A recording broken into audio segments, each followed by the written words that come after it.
This conference will now be recorded. Process that concluded last fall, we heard time and time again from our residents that they wanted to be kept informed about the growth that they're seeing all around them on a daily basis. Our goal with this program has always been to do just that, to inform our residents about the public infrastructure and private commercial building going on in our community, and at the same time, to provide insights into the community building efforts, moving Big Sky from a destination ski resort to a sustainable community. I'm Candace Carr-Strauss, CEO of the Big Sky Chamber and Visit Big Sky, and I'm joined this evening by fellow members of my team, including Caitlin Quisenberry, who made this event possible this evening, our programming and events manager, Lori Wetzel, our compliance manager, Nicole Alm, our graphic designer, and Anna Johnson, our newest member to our team, our director of business development. I would also like to recognize our board of directors, who, if I hit the clicker, I hope, maybe not, should have tried that first, there we go, whose names appear on the slide behind me, many of whom are participating online this evening so that we could keep our group small and in compliance with state directives. Tonight's event is held in conjunction with United for Infrastructure Week, which runs from September 14th through the 21st. The United for Infrastructure Coalition is a 501c4 of nearly 600 organizations working to educate the American public and policymakers about the importance of infrastructure to the nation's economy, workers, and communities. Two more items before moving on to this evening's program. One, we would not be here if it were for the underwriting support of our presenting sponsor, Lone Mountain Land Company. I will be asking Matt Kidd from Cross Harbor Capital Partners to join me here on stage momentarily to kick things off. However, before that, I would also like to recognize our sponsoring members. We are a 501c6 nonprofit membership organization, and without their annual support, we would not be able to serve them as their chamber. Thank you to all who invest in us. A few ground rules for this evening to make the viewing better for everyone. So we've heard a little bit of noise here. If you could please, if you're viewing from out in the virtual world, mute yourself, turn off your camera, and switch your view to active camera only. That way you will see the slide on the screen of our presenter and just their image as they give their presentation. We will provide for a Q&A following each portion of the program. Somebody's helping me, thank you. Please be sure to refer to that screen at that time. It will give you those instructions again right in front of you. And lastly, please excuse our brevity in not introducing our speakers. However, due to the volume of information we're attempting to share, it is an interest of time. To begin, we'll hear from Matt Kidd, Managing Director for Cross Harbor Capital Partners, representing our presenting sponsor, Lone Mountain Land Company. Matt, with that, the stage is yours. In a moment.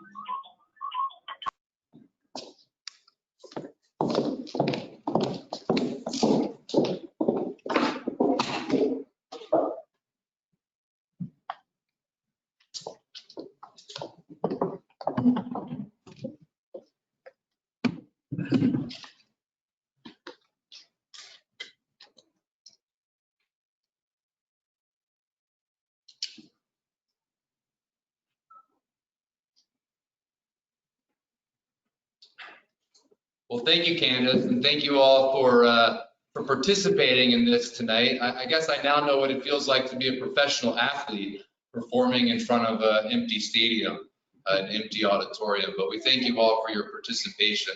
And this was an easy one for us to agree to sponsor. Anna and Candace and Caitlin reached out and asked us to sponsor, and we said, of course, because we think that this event is so valuable to share with the entire community, with the chamber members, what all is happening in Big Sky. I'm not going to lie, there's a lot for me to try to get through in about 20 minutes. It's hard to explain everything that we have going on in 20 minutes, but I'm going to do the best that we can. Again, my name is Matt Kidd, and I'm a managing director of Cross Harbor. I've been working here in Big Sky for almost 13 years. I oversee our project Yellowstone Club along with our partner Discovery Land Company, and then everything that we're doing through Lone Mountain Land Company, which is Spanish Peaks, Moonlight Basin, the Big Sky Real Estate Company, the Wilson Hotel, our other projects in Town Center, and what we think of as our newest vertical, but that's our commitment to workforce housing, and I'll share more about that later on in the presentation. We created Lone Mountain Land Company in 2015 to 2014 to sort of bring a consolidated effort. And I think that this event is kind of a good example of what we always envisioned for the spirit of partnership in Big Sky. If you look back 15 years in the history of Big Sky, you had these sort of 5, significant projects of Yellowstone Club, Big Sky Resort, Spanish Peaks, Moonlight Basin, and Town Center, all with disparate owners that actually litigated with each other, but they really did not get along at all. And there was really not a spirit of community. The chamber is not nearly what it is today.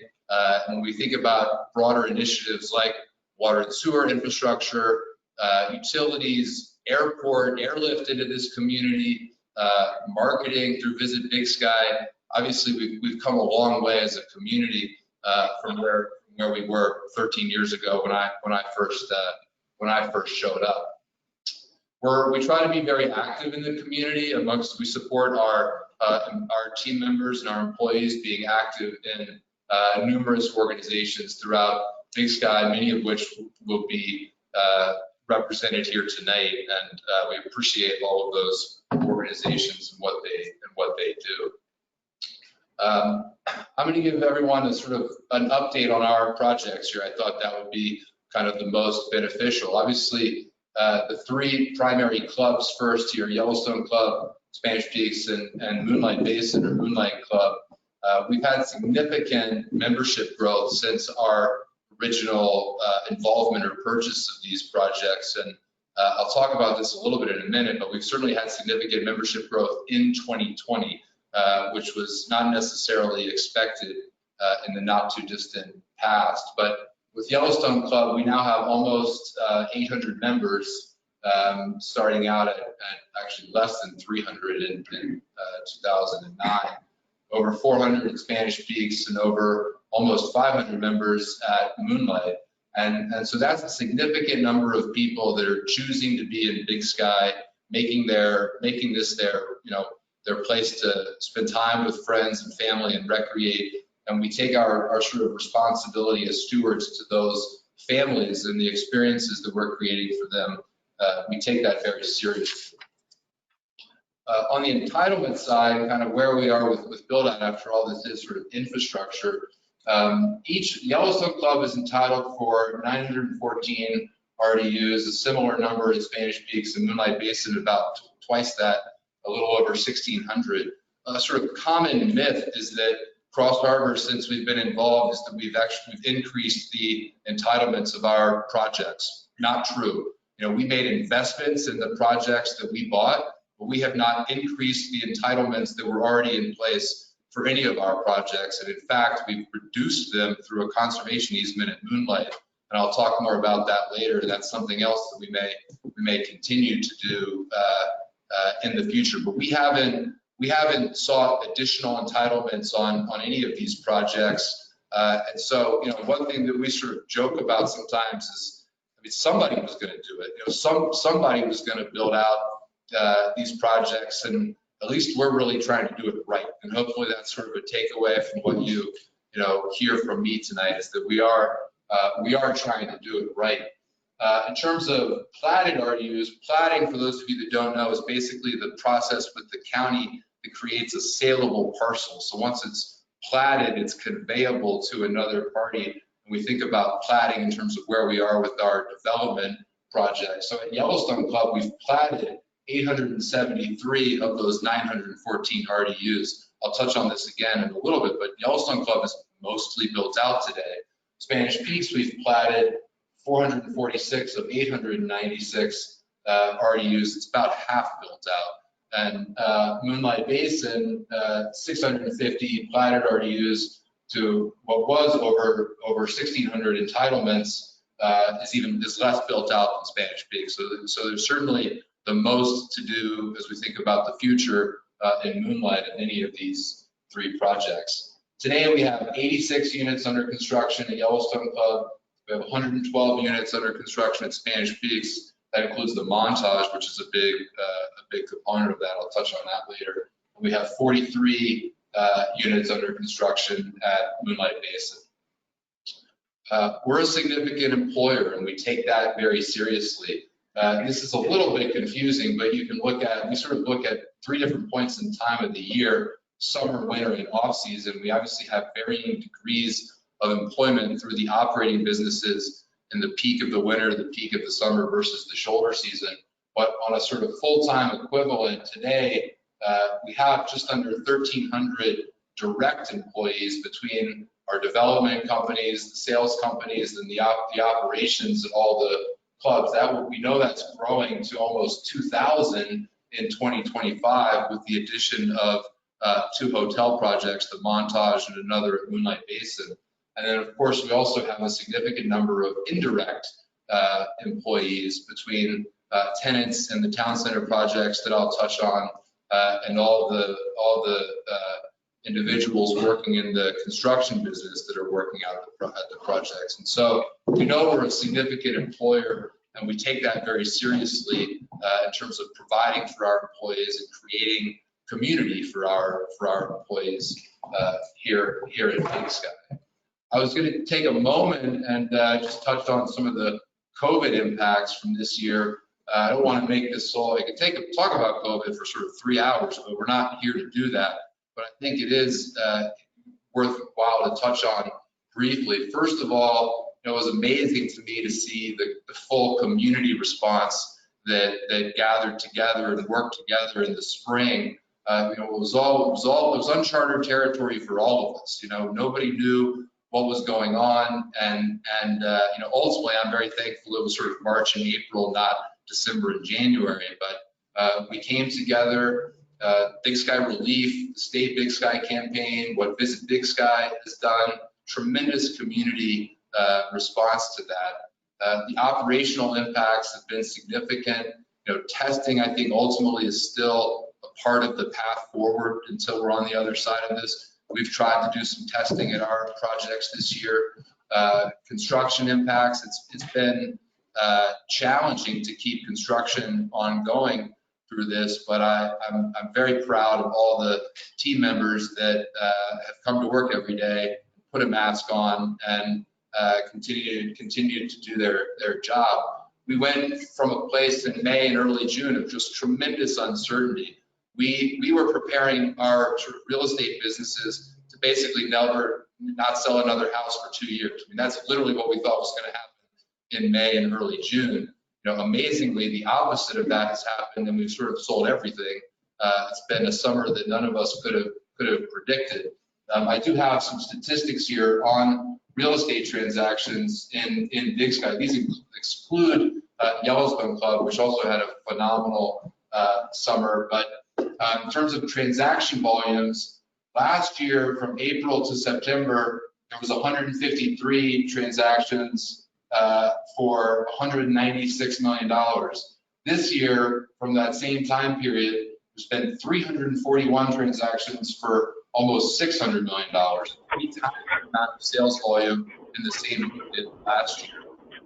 The Big Sky is on the map, and people want to be here, and that is good for business. Other components of business in Big Sky had a great summer.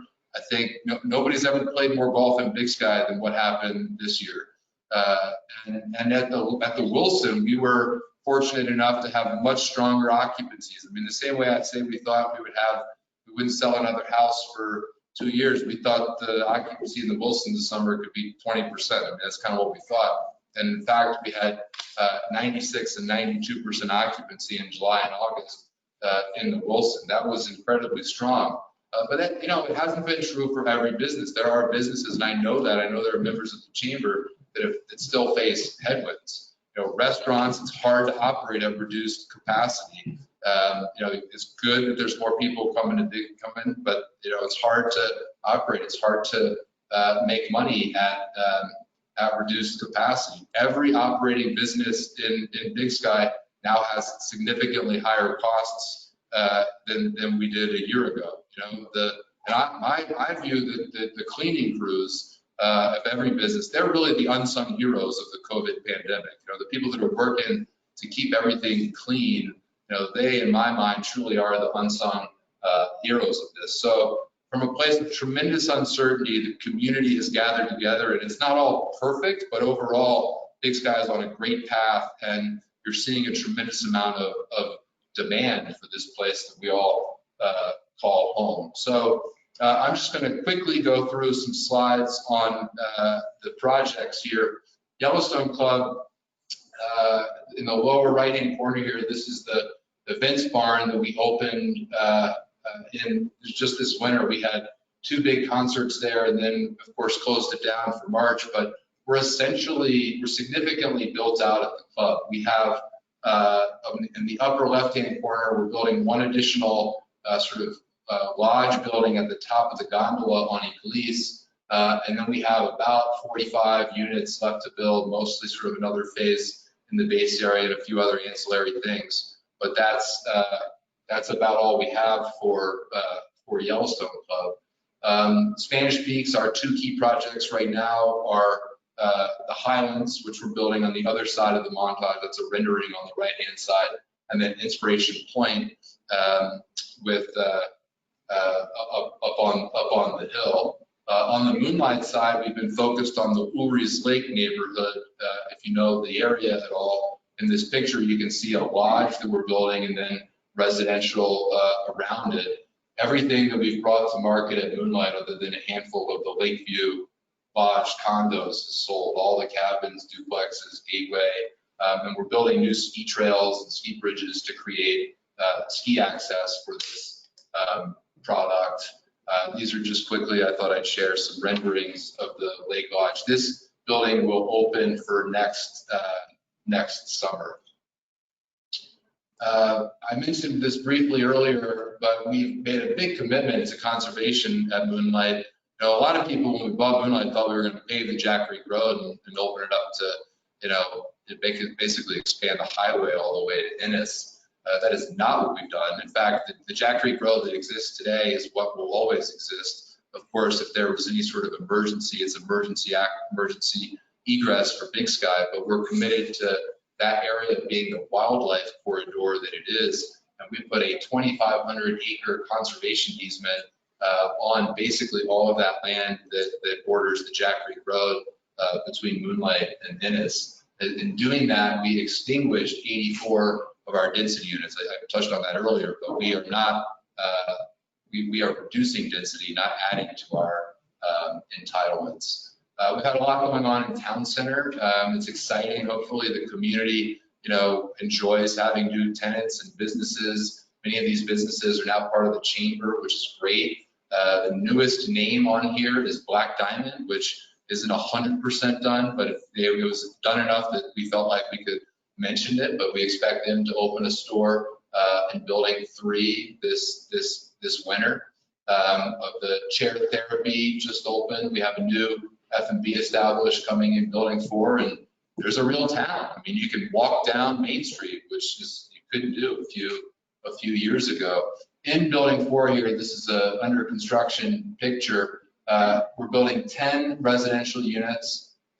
There's 3 retail tenants, and then the food and beverage establishment that I mentioned. This building will be done in time for ski season. One of the questions that we got leading up to this is, does Lone Mountain Land Company plan to develop any long-term rental units? And the answer to that is absolutely. We've already done it. We have built 78, that includes the 10 units in Building 4. We've built 78 long-term rental units in Town Center. They're not condos, they're not short-term rentals, they're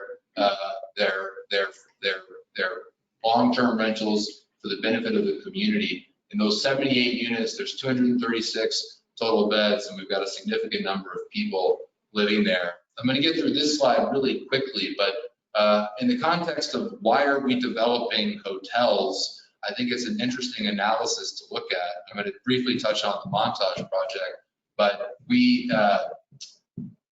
Big Sky has a significant lack of hotel keys compared to other comparable ski areas, and this has exacerbated the housing situation that exists. The reality is the resort, would not have been able to get to pick the number 700,000, give or take, skier visits, given the lack of hotel keys, without short-term rentals and Airbnb. And one of our hopes is in developing more hotel product that over the long term, it also gets units out of short-term rental and Airbnb situations and more into the long-term rental. So the two projects, hotel projects that we're focused on, Montage, Big Sky here. These are live construction photos, so drive by and see the project. It is the largest project ever built in the state of Montana, and it is a sight to see. The bottom left-hand picture, this is a real picture of a model room. That room exists. It looks a little narrower, I think, the way it was formatted to go in there than it really is. But we have a finished, completed model room inside the hotel. We are working on two hotel projects at Moonlight, one in the Lee's Pool area, and then at the Madison Village. And then I wanted to show this slide. This slide shows construction spending in Big Sky going back to 2016. And I think this shows our construction spending. This is what we have spent at Yellowstone Club, Spanish Peaks, and Moonlight. And something that's interesting to look at here is that this is the peak year. You know, Yellowstone Club, if you look at the blue, is past its peak construction spending. Of course, there's still members-owned lots, there's still houses to build, there's still work to do, but Yellowstone Club is past its peak construction spending, whereas Spanish Peaks and Moonlight are still growing, but in totality, the numbers are sort of leveling out and starting to come down. We're sort of wrapping up here, but we, in addition to our resort projects, we've made a significant commitment around workforce housing. Obviously, I touched on the projects that we have built in the town center area. We are acquiring the Spruce Gone projects on the other end of the meadow. We've acquired the River Rock Lodge, Bucks T4, and we're expanding Bucks T4 with more density around it. We're building the Powder Light project next to the Ace Hardware. This is what we're prepared to talk about right this minute, but there's more that we're working on as well. We've made a significant commitment around building workforce housing this year in Big Sky. It doesn't include outside Big Sky. We will have 334 beds, and by 2 years from now, that number will be almost 900 in terms of the number of beds for employees, not just our employees. These are being built for the broader Big Sky workforce, the benefit of all chamber businesses, and we're very, very committed to doing this. With Bucks T4, we are also committed to continuing to operate the restaurant and the event space for the benefit of the community. Tough year to operate event space. There's not really a lot happening there, but we're committed to continuing to operate that restaurant for the benefit of the community. And we may continue to keep some hotel use there, in addition to it being somewhat housing oriented. So I'm wrapping up here, but I was going to mention, we've created an app called Big Sky Life that all businesses in Big Sky can be a part of. Our goal, it's really not there's not a financial objective in this. It's meant to be informational, but something that people can come into Big Sky, download information, get information on events, things to do, store hours, restaurant hours, whether or not they're open or not. And so any business in Big Sky can participate with us in the Big Sky Life app, and we will promote your businesses and what's going on. Just contact Emily at bigsky.com and we'll set you up on here. So with that, I'll be happy to take questions that come. That's the end of my presentation. Wanted to thank again Candace and the entire chamber, all of the members, everyone that's here for your time tonight. So thank you.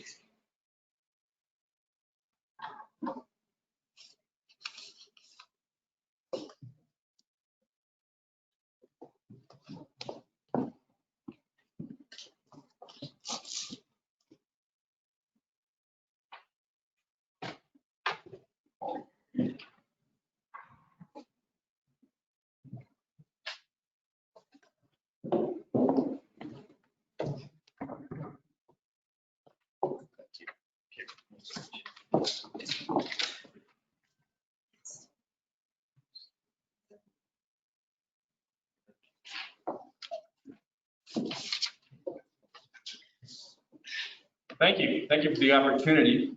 And thank you, Matt. That was great. It's exciting. I learned a lot. So, boy, looking back at March 15th, we all had to hit pause, not just Big Sky, but the world. And we had a lot of decisions to make. And one of the biggest was how do we go ahead with the plans and the excitement that we had moving forward for the summer, where SWIFT 6 was a big part of it. And we really had to pivot quickly to combat the uncertainty of what's going on, what we're going to try to do. And we reacted quickly and said, let's prioritize the things that we can do and the other ones that we should do, and separated wants from needs. But at the same time, I wanted to be able to kind of recap the, there you go. I want to recap what a lot of people missed out on. People that would talk to me about, well, I never made it up to the exchange, formerly known as the mall, or the Vista. I want to just kind of recap some of the things that people may have missed. The Vista exceeded expectations for raising the bar on both quality and capacity to satisfy the growing needs. We were able to finish off the Vista last Christmas week, and the improvement included about 700 seats, over a 50% expansion. Of course, we doubled the bathrooms in the exchange and really polished it off, and we were hitting our stride. The property really worked well this summer as well. You flip up the garage doors and you're able to have the indoor and outdoor dining. And we're still working on new features up there. Unfortunately, we're gonna have to cut that capacity in about half this year, moving forward, going into the winter. So we'll have some temporary tents and things, whether it's over the Madison Village or other opportunities to satisfy the demand, yet confirm the ability to also satisfy social distancing. In addition, this is Westwood Social, formerly known as Hummers. And the only reason I say that is because you probably wouldn't recognize it if I didn't say that. Great outlet, again, very helpful this summer with outdoor dining and satisfying the needs, working our way through the summer and going into the winter. We have some opportunities to expand on here as well. This is where we're going with a lot of the outlets over in the exchange, and we're excited to move forward. As Matt said, we're committed to seasonal workforce housing.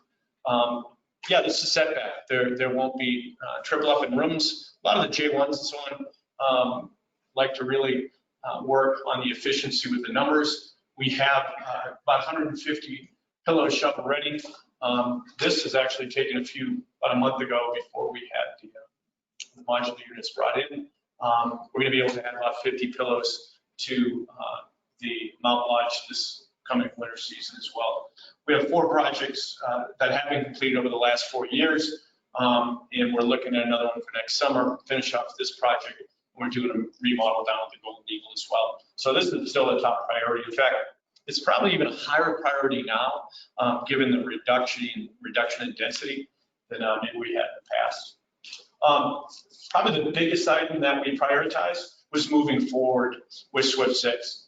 And to give you an example, of course, this is a rendering of the top terminal in the chair barn. It's about 12,000 square feet. And that is under construction over here in your bottom right. We're putting in a couple of hundred micro piers, very unique design for this project. It will be the fastest lift in North America. It'll be about 1,200 feet per minute and about 25% faster than the current experience. So we didn't miss a beat on this, other than the fact that it would have been very challenging to do in one season. So we're going to have this all buttoned up with that top terminal and the chair barn micro piers prepped and ready to go for next season. And this will be coming online this next Thanksgiving, 2021. In addition, didn't slow down on the Summit remodel. It's under construction right now. We have the carabiner and the lobbies underway, and we have 3 model rooms. I believe this bottom right, I believe that is a rendering, but that's what it looks like in the current model room moving forward. And we'll have all units done for Christmas 2021. We're gaining momentum with that. Same approach for the Huntley Lodge. Utilize this time to go ahead and execute some of the projects we've had in the box for a few years. We're starting this remodel in January, just given the way that the numbers are this winter moving forward, and trying to gear up for the peak numbers going next year. So about 120 units we're kicking off, and that'll be up and going and ready to go for July this next year. Montana Club, this is our view. This is looking towards the village. You can see she's showing you her Summit Hotel there at the top. 19 lots, one multifamily lot for 12 units. We released our first phase of the release on this, sold out. We're moving forward on some design features that will go across White Wing. To give you an example, but this was just taken a couple of weeks ago. 5 skier bridges, which will help a lot of the, or vehicular bridges that will help a lot of the ski returns for the realistic lifts down below as well. So we still have a lot of plans for that going next summer as well. Okay, it's really exciting here. This talking about the gondola and the D-Line 10 passenger gondola. This is the mid station, and there are 2 stages. There's a mid station, and which has the learning center and a dining component. And it's a really great experience with the architects. We looked at 2 different features. You'll see it in the top terminal as well. But we're starting a lot of the entitlement process on this. We're designing some of the water and sewer into it right now. We'll be working with the Big Sky Water and Sewer District on well exploration, which we're working on even this week. But to give you an idea, the feel or a taste of it, this would be the mid station of just above Explorer Lift top terminal, right there as you veer off onto Black and Blue or Lois Lane. The top terminal is really exciting. It's good to see this for last. This is incredible. We're really excited about this. Top terminal of the gondola also would be an area that would be a bottom terminal of another lift that we're talking about moving forward with, doing a lot of the prep work for this right now as well. About a 35,000, 40,000 square foot restaurant and facility. This, believe it or not, is right over by the old gondola barn, just in that general area, or just below Swift 6. So a lot of these are in the works, and the reason it's great to share right now is we have great teams moving forward. We're utilizing this time with a little less traffic this summer to move forward and get the planning going on this. Everyone had the same situation where they had to think, what do we do? And a lot of people just stopped and paused. What a community, though, that just geared right up and moved forward. In fact, the April and May months were exciting.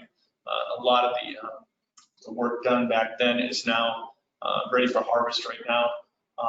We look forward to executing everything we just talked about and actually ramping up even more.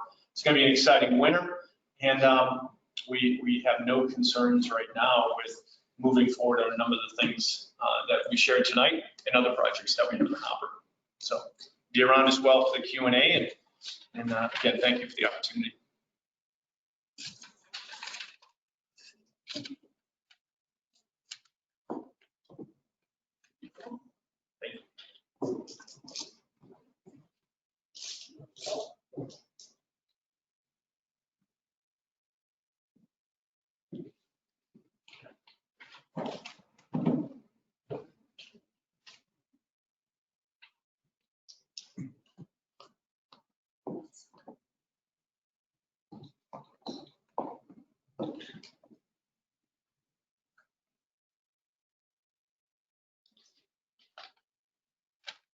Hello everyone, Ryan Hamilton with Big Sky Town Center. I work with the Simpkins family from Bozeman. The Simpkins family has, first of all, thank you to the Chamber and Visit Big Sky, mostly the Chamber, I guess, for hosting us and Wombat as well. What a great shot of the plaza that was built, Town Center Plaza that was built in 2018. A lot of shots here of kind of Town Center and the community that's evolved over the years, and certainly over the last year, some of the masking protocols that we've followed over the last several months. As far as the introduction to brief history, this is similar to the slide to the presentation that I showed last year. But introduction to brief history, Simpkins family, born and raised in Bozeman. The family business of Simpkins Hallam started in West Yellowstone in 1946, moved to Bozeman after a few years, and has I think been in business over 75 years now. They purchased a ranch in Big Sky in 1970. So Simpkins have been at this for 50 years. They purchased that ranch when Chet Huntley announced plans for Big Sky, which is now the town center in the Uplands neighborhood, up where Hummocks and Uplands trailheads are. The Simpkins began entitlement acquisition and early planning for the town center in the 1980s. Our first planned unit development was approved in 1998. So even from the very first county approved entitlements, we've been at this for 22 years. And in those early documents, I remember reading in there, we projected it would be a 20-year project. Well, we're now 22 years in, we're about 60% built out. So I think there's been about one commercial building a year, give or take, and a bunch of residential units. The first residential project was completed in 2003. First commercial project completed in 2005. That was First Security Bank. And as I said, we're about 60% built out. The commitment for town center, very strong and committed to building community and relationships. You know, one of our taglines, as you can see in the lower right, is where Big Sky comes together. We also say where all roads lead. We're kind of at the intersection, main intersection of Big Sky there. We love bringing people together. Nowadays, that's a little more challenging, but if we do it safely. Growing the economy. This is a family legacy project for the Simpkins. So they're in their third generation land stewardship and community involvement. So they're very proud of that. Fiscally responsible, you know, we've been at this for 50 years really. So we've been able to weather the economic winds that they've shifted over the years. Parks, trails, and outdoor recreation are very important to us. We know they're very important to the community. We've supported and trails and trail expansions and trail easements over the years, even back as far back as, I think it's 2001, we set aside, I think it was 15 or 18 miles of trail easements, some of which have still yet to be built, but Hummocks and Uplands trails, Ralph's Path Trail, those kind of places were part of that early easement and still being built today. So special events, as you know, this is what brings people to town center, brings people to Big Sky. A lot of folks in Big Sky gather in town center for those kind of things. Creating unique and memorable places. We saw behind me in the lower right is the plaza picture with Jim and Juice or something like that. One of the events that happens out there. The plaza is a very special place. It's what we consider to be one of the the main focal points of Big Sky. It's where the community gathers, and farmers markets and art auctions and all kinds of stuff that have happened there, and many more events in the future. We take pride in creating unique and memorable places such as the plaza, thoughtful planning, design, mixed use, and diversity in the residential mix, types of residential and commercial businesses and that kind of thing. That's one of the things that drives us. Locally owned businesses and entrepreneurship has been very important, to this region really, but especially Big Sky. People enjoy, residents enjoy coming to businesses that are locally owned, and certainly visitors appreciate that as well, where they're not going to the cookie cutter businesses that are in so many other places, or the franchises. Even though we're going to get, have more. Connectivity and walkability is very important to us. We have sidewalks throughout town center. We've done a thoughtful job of creating kind of a walking village and with the plaza and Fire Pit Park. We have a linear park, which is essentially Uza Falls Trail that will go through town center all the way down to the Uza Falls Trailhead. So we really designed town center around the parks and trails and around the gathering spaces, which I think is people are really recognizing and appreciating that. I think, and public safety, of course, is always a priority. This is an aerial hot air balloon shot courtesy of Endeavor Ballooning. You can see there's still some vacant land in town center to develop on. And we have, as far as infrastructure goes, in National Infrastructure Week, this summer we built the large parking lot you can see there.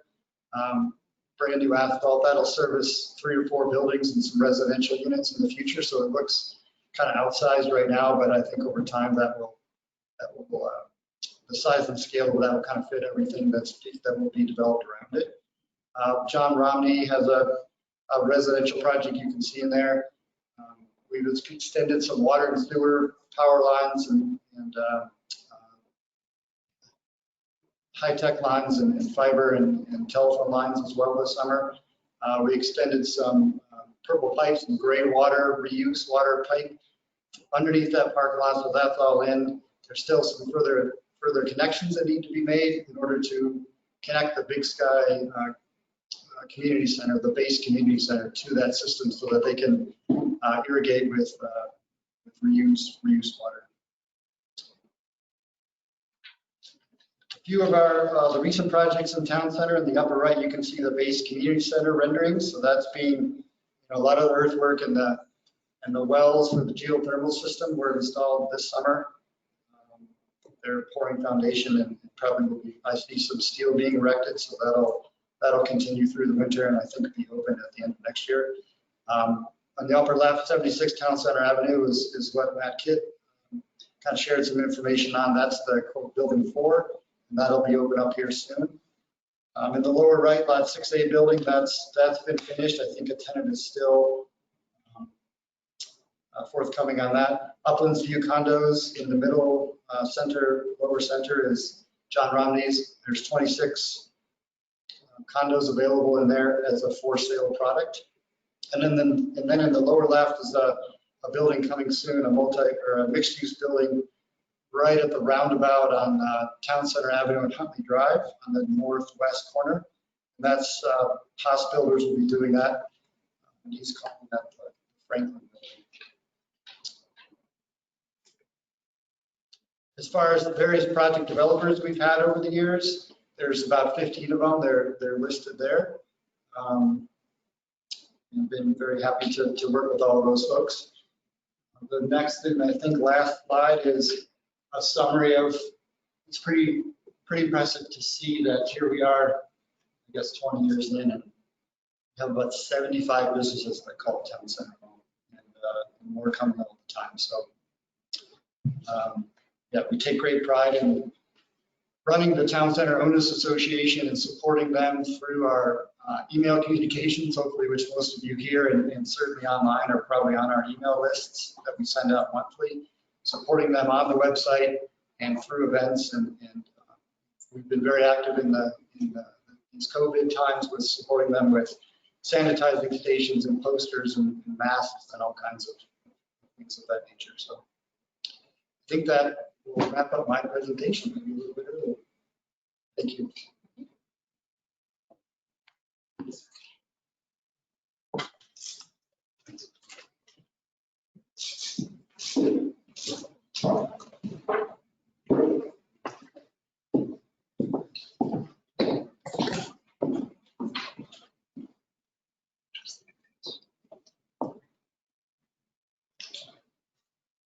We'll keep those trails coming. We've all been to quite a few events in this very special place, but I can't think of one where I learned more so quickly. I really love the comment at the start, going from being a great destination to being a community. And in fact, the goal is to be both. But when the Chamber decided to do a conference on infrastructure planning, we at Northwestern Energy obviously wanted to help out with that. I'm Bob Rowe. I'm the CEO. We do a lot of planning, transmission, distribution, supply, financial planning, technology planning. We put a lot of thought into planning how to improve the customer experience as well. In Montana, we're responsible for about $5.2 billion in the state's most essential infrastructure. What I like to say, what I like to really think about is being the state's provider of critical infrastructure, essential service, and then partner to our communities and to our customers whenever possible. You already heard actually from Matt right out of the gate. In March, we all got knocked back on our heels, did a lot of planning around our COVID response. There was a lot of pain felt, certainly in this community, but ultimately, Montana is growing, and nowhere is growing more quickly than right here. Our responsibility through our planning is to be ready to serve this community and other communities across Montana, South Dakota, Nebraska, Yellowstone Park, to be there when you need us. And I'll just touch on a couple of points. We've got about 6,000 customers, quote, in this area. But as you heard already, that doesn't really quite tell the story. Those customers range from the clubs to the ski area, to local businesses and hotels, the Main Street is becoming so exciting as part of Big Sky, and lots of homes. One thing that actually Taylor Middleton mentioned to me was that people were here. People really were living here this winter in ways that you might not have seen before. So behind those 6,000 or so meters or customers, there's a tremendous amount of activity. Our planning in this area has been focused on ensuring we've got the capacity to meet your needs. We can continue to improve reliability, deal with aging infrastructure, upgrading the infrastructure. And then what you'll see more and more is as we modernize our systems to provide you better service, more information, and more choices. Actually, the place to start, when I joined the company, my first focus was really our distribution systems. So we spent a number of years on our distribution system infrastructure plan. That's baseline. In this area, dealing with a lot of very old underground transformers, on and on and on. A lot of work in this area.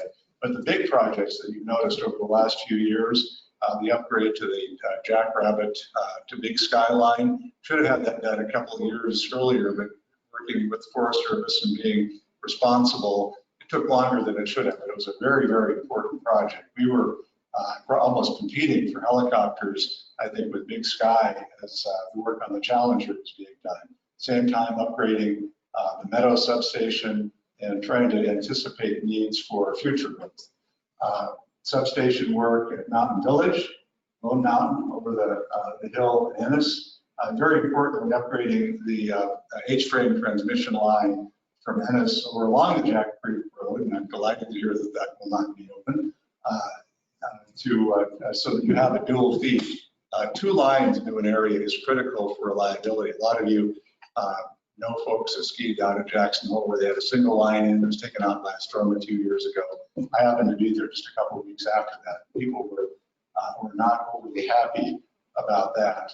The Midway substation, this is a very visible project, the goal of which was to make it as invisible a project as we could. It was a wonderful example of how this community came together. Probably some skepticism towards us to begin with, but we really did want to partner as a result of, and this was on our side led by Heather Bellamy, our Bozeman Community Affairs Director, and then Mike Cashel, our Vice President for Transmission. The project looks different and is located differently than would have been the case without the community input. It is critical to continuing to be able to meet your needs. So again, the goal is an important project that is as invisible as possible.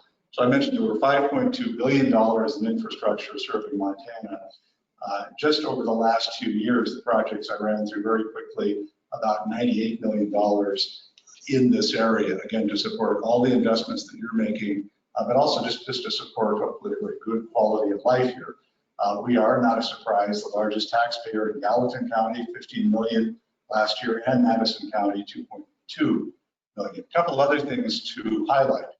When we were able to acquire the hydro system, run the river hydro system in Montana, dedicate that to serve our customers, one of the things I got excited about was the real opportunities for environmental stewardship.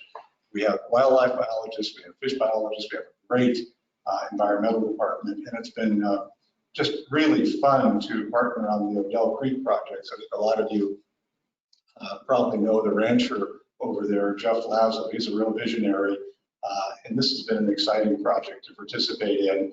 Also over in the Ennis area, the Madison Dam upgrade going on this year. Despite COVID, we had supply chain concerns, but we've been able to get the work done. A couple of years ago, Hebgen Dam, Hebgen doesn't have power, but it is the really the headwaters of the Madison part of our system.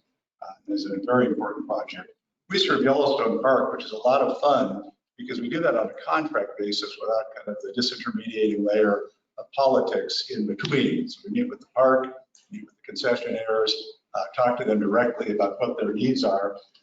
And we've made a small commitment to a startup that makes supercapacitors, which is a less chemical intensive alternative to batteries. We have one microgrid supercapacitor project in the park right now.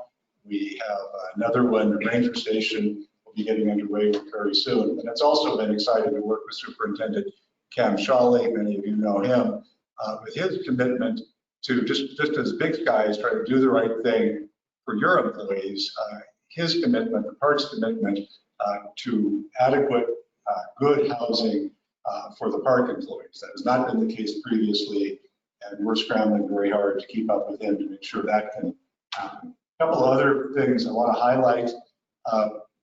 Many of you know our predecessors, Montana Power, went through supply deregulation, divestiture, ultimately a bankruptcy. So we've been rebuilding a portfolio. The foundation of that is the hydro system.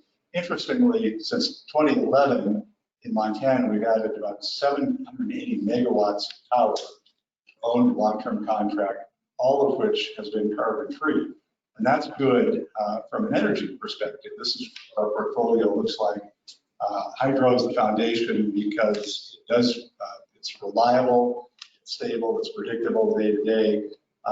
By next year, or later this year possibly, we'll have more wind than hydro. So that's what our resources look like right now. Again, going from 0 to where we are, right now we're about 60% carbon free.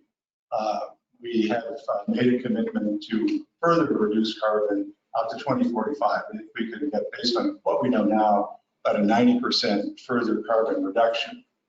However, the challenge in Montana is we are extremely peaky. That means load, and you see this here, absolutely. We have high winter peaks and there's sustained peaks. It's not a couple hours, then we peak again often in the summer. So our load goes from 400, 500 megawatts up to 1,400. And we only have about fewer than 800 megawatts in the portfolio.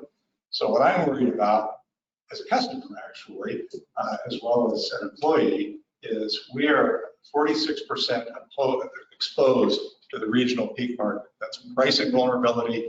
It's also resource vulnerability. We saw the California blackouts. California has a much different situation than us. I mentioned technology plans. This is what I refer to as our amazing Spidey powers now. What you see is technology work really overlays all of our system, customer care, transmission, distribution, supply, all of our work at the enterprise level. That's going to get more and more visible. So today we had to take out power up at Spanish Peaks. Our lineman saw Bell was out, we're concerned about fire. Normally, in the future, we'd be able to send a text message to everybody. We made a couple of phone calls, but had to shut down power. AMI, we deployed advanced metering in South Dakota, Nebraska this year, starting in Montana next year. It will give us more visibility into the system over time, and will let you have a lot more visibility into your use. One thing I want to highlight, I mentioned the stakeholder group in Big Sky. Just to close, I really value good stakeholder processes. Right now, we've got 3, and Big Sky is participating in these. 1 around rethinking our energy efficiency programs, 2 around community sustainability projects, 3 around green products and services. Also very interested in working with communities on fleet electrification. I know that's something you're interested in.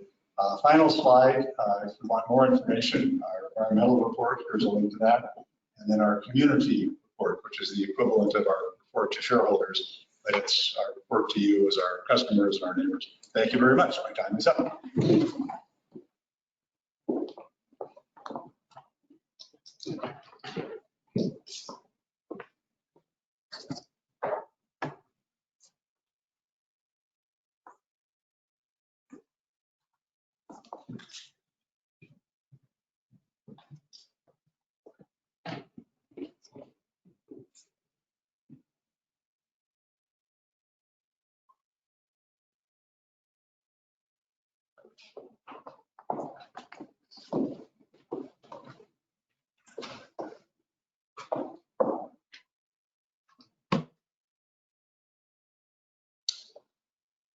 Candace, thanks for agreeing to host us. It's nice to see a lot of familiar faces inside the same space for change. So this is kind of a treat for me. So I'm Ron Edwards. I manage the Big Sky Water and Sewer District. Like everybody else here that you've heard speak tonight, we're all extremely busy just trying to keep up with the demands that Big Sky has placed on us with the growth we're seeing. I have to thank Ryan Hamilton for this slide. He sent this to me a couple weeks ago with a hot air balloon picture of the Meadow Village Center. So I'm going to touch real quickly on 4 different projects we're currently working on. I'll give you a little bit of background. I always start my talks this way to tell people who we are and what district we cover.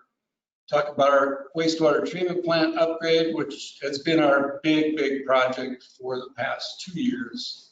The 1% resort tax vote, which was a game changer for us. And then a project Brian mentioned very quickly on our Mountain Village well exploration. So background, the red areas are district boundary. For those that have seen me speak, I usually lead with this. So this shows you our district boundary and who we serve with sewer and water service. We've got about 2,800 accounts. Many of those are condominium accounts. Most of them are condos. We've got commercial accounts as well. So the Mountain Village area includes the resort, Cascade, Section 19, all the Montana Club, which Brian talked about. It includes Lone Moose Meadows, all of Spanish Peaks Resort, and working our way down Aspen Groves, the Meadow Village area down to the property line below the hardware store. What we're not are the areas shown here. So Moonlight Basin, we're not. Yellowstone Club, we're not. We do work collaboratively with these organizations because we share some disposal in terms of golf course irrigation with Spanish Peaks and Yellowstone Club. And to Matt Kidd's comment, when he started, years ago, nobody was working together on any of this stuff. It was a very litigious place.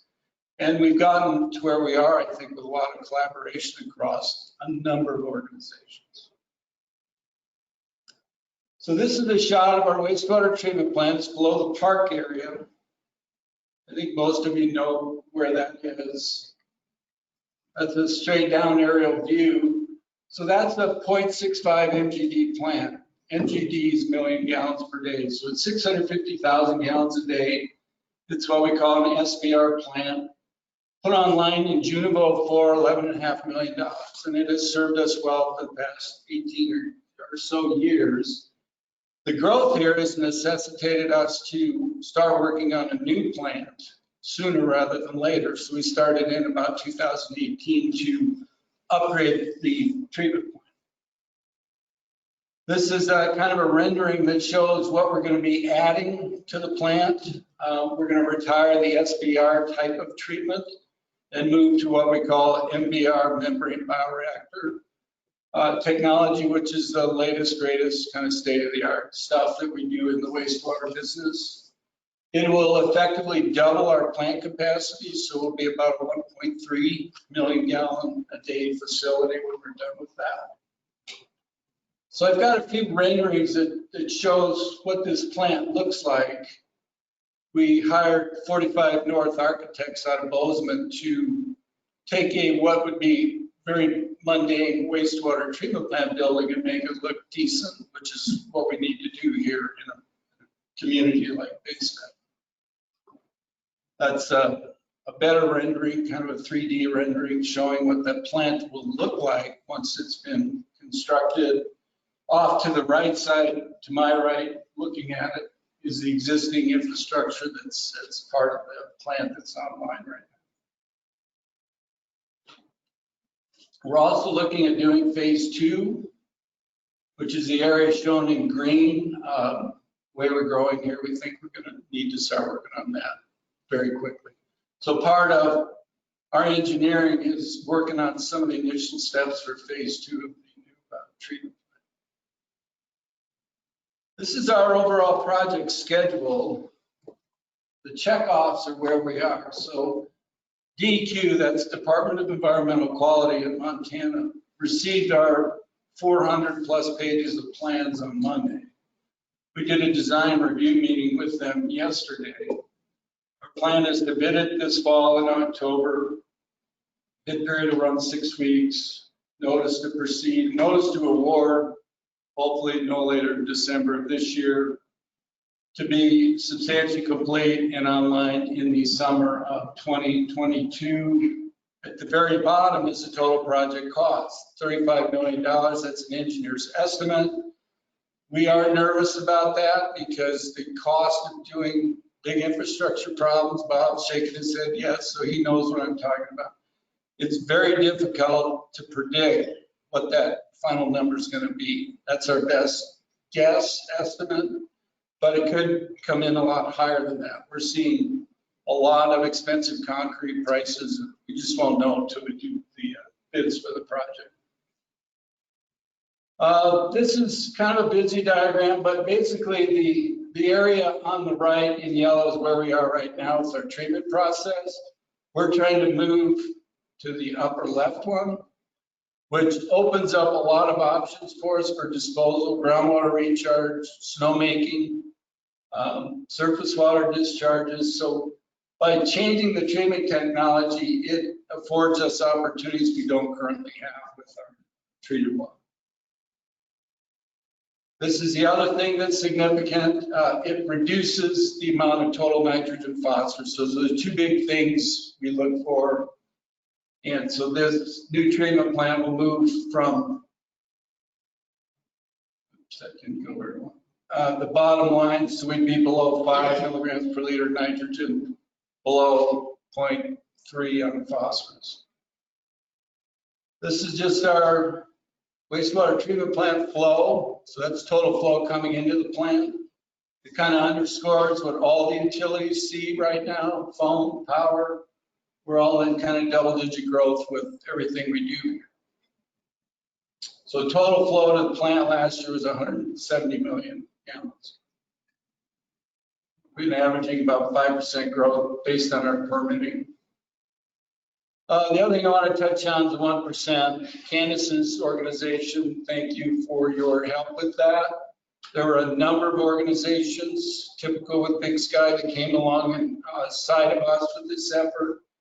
The Gallup River Task Force supported us, Resort Tax with Danny's group to get the 1% vote through. And it offers some big things in the future for workforce housing. I've highlighted a couple of them in the slide.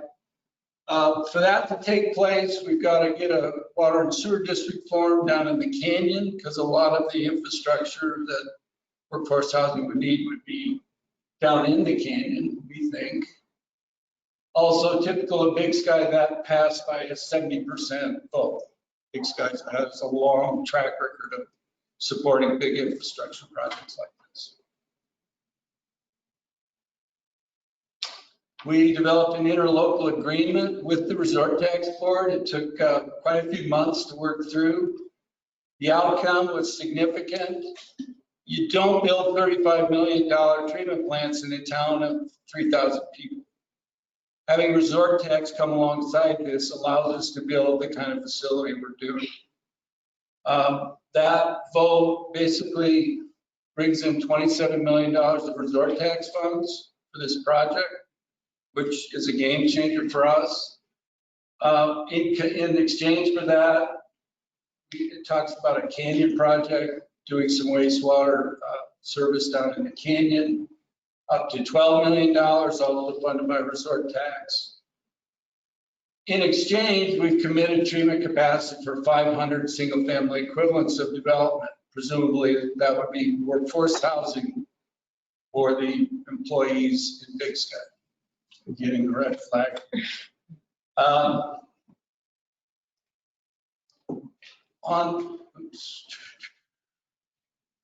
That Canyon District's taking place. There's been a petition, the area in red shows that. So it's basically the Conoco, the Quarry development, Bucks T4, and the 40 acres behind Bucks T4. So that is happening as we speak. And my time is just up too. And the last project's the well drilling on the mountain. So we are exploring new water development on the mountain village of Big Sky. We drilled 2 or 3 wells up there so far. I have to thank Big Sky Resort for their cooperation in helping us drill on these places, because almost all of these are Big Sky Resort landowners. And I'm done. Thank you.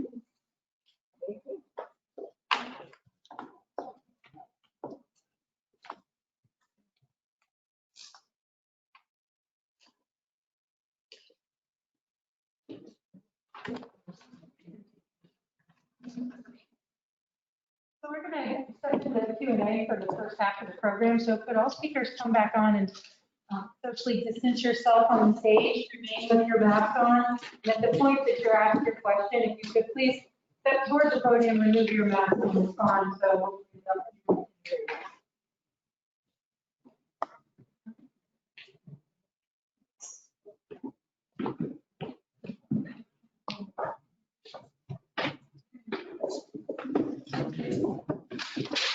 all right. Our first question is for Northwestern Energy. It's about the new light pole, or the energy poles that have been put up in the Lone Mountain Trail area up to Antler Ridge. Just questions about why that design was chosen and what your plan is for that. Yeah, and that's part of the overall project for the area. It's difficult, first of all, the size of the project, the capacity of the project requires taller structures. It's difficult to locate those structures in this area, being mindful of impact. So those were the best locations that we could come up with at the time. Now, subsequently, our transmission department and our lands department has had conversations with a couple of the folks in the area, and I believe there's still some more conversation to be had. But it's the balance is always complying with requirements in terms of location and size, figuring out what makes sense on the system, and then doing everything you can to work with concerned parties in the area. So there have been a number of meetings. I think there are going to be some modifications next year, and I believe there may be some more conversations as well to come. And it looks like these poles are larger than the previous poles. Yes. And that needed to happen for increased infrastructure? Yeah, that's to comply actually with national code requirements, but also, again, given the capacity of the lines, they're higher capacity. Great. Thank you so much. If there's any need for follow-up, they can just send me a note, and I'll be sure they get in touch with the right person. Sounds great. Thank you so much.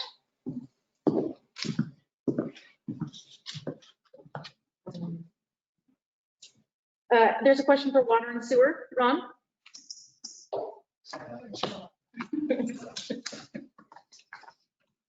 In the last 2 years, the drilling of additional water wells and the data on aquifer recharging rates have not alleviated the concern. What are you doing in working with the county to ensure that we don't issue more building permits than our water supply can adequately handle without implementing water restrictions?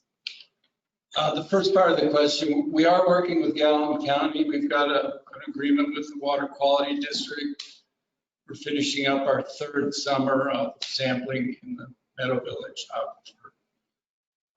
We've done source water studies to identify our capacity for water well development to serve our district. We're not across the lines yet, but we can see we're going to need more water development.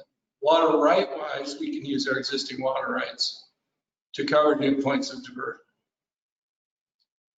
The other thing we're trying to do is the cascade wells that exist there now, we'd like to split the Mountain Village system to put the Cascade Resort on its own supply, if you will, put the core mountain area on another supply. We've got a 500,000 gallon tank that's ready to go there.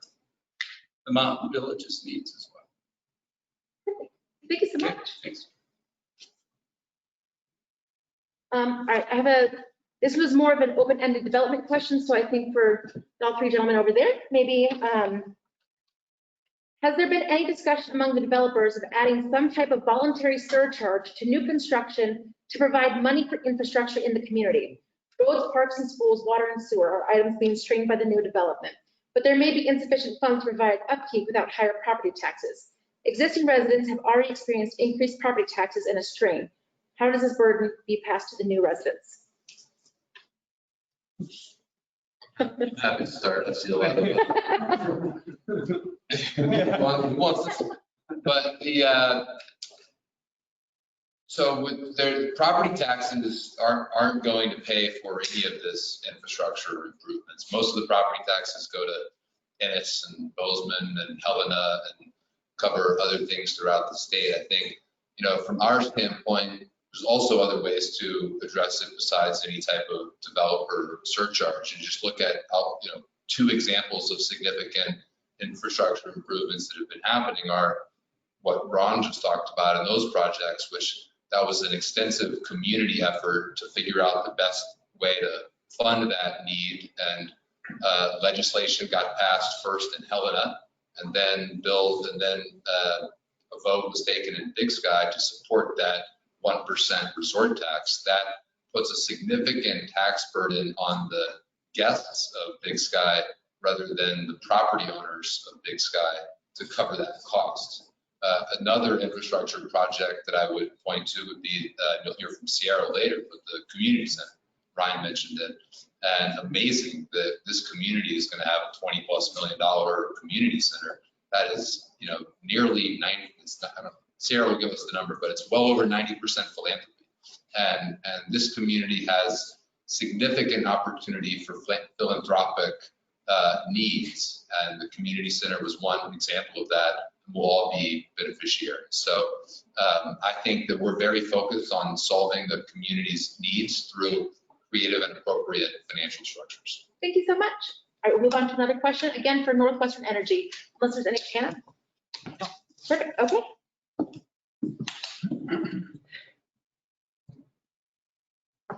Many of the devastating fires in California were due to aging PG&E infrastructure. Are you doing anything now to prevent that same issue 20 or 30 years down the road? Yeah, that's a great question.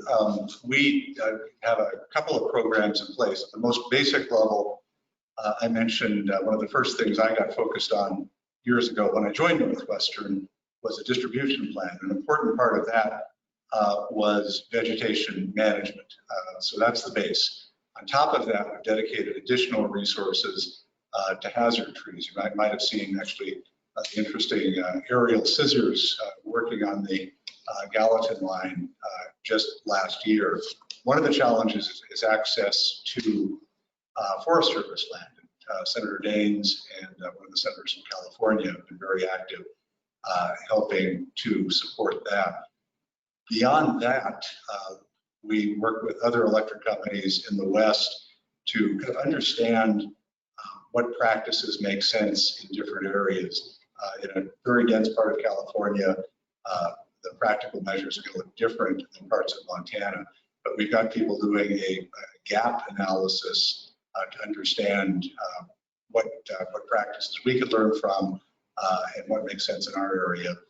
Another actually technology-based program we've undertaken, I mentioned the data that we have, is doing a line subsegment assessment. So focusing, our distribution engineers are focusing on subsegments of lines, which in some cases are quite long, to identify all the needs on that subsegment. So that's intended to improve reliability, but also to deal with hazards such as fire. Beyond that, just the ongoing inspections. We had an outage last night. probably bird related. Normally a recloser takes a fall that recloses. Sometimes we turn that onto a one shot so that it doesn't reclose if there are fire conditions. Last night, town manager went out and did a very, very careful inspection before closing that line back in, just because of fire danger. Same reason he decided to do the work today and take Spanish Peaks out of service to be sure that we were careful there. Right now, even in the middle of September, we have 30 vegetation crews out working in Montana. So there's a lot of activity. It is important. Perfect, thank you so much.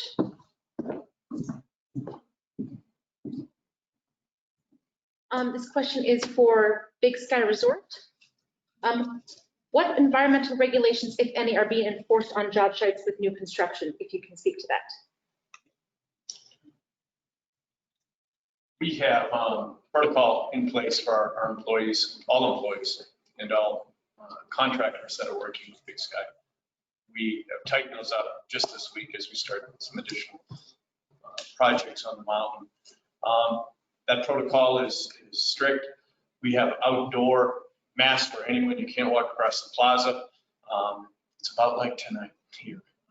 But we are learning as we're going along, but our outdoor crews are very conscious of it, making sure that our subcontractors understand what the company protocol is and they adhere to it as well. Thank you.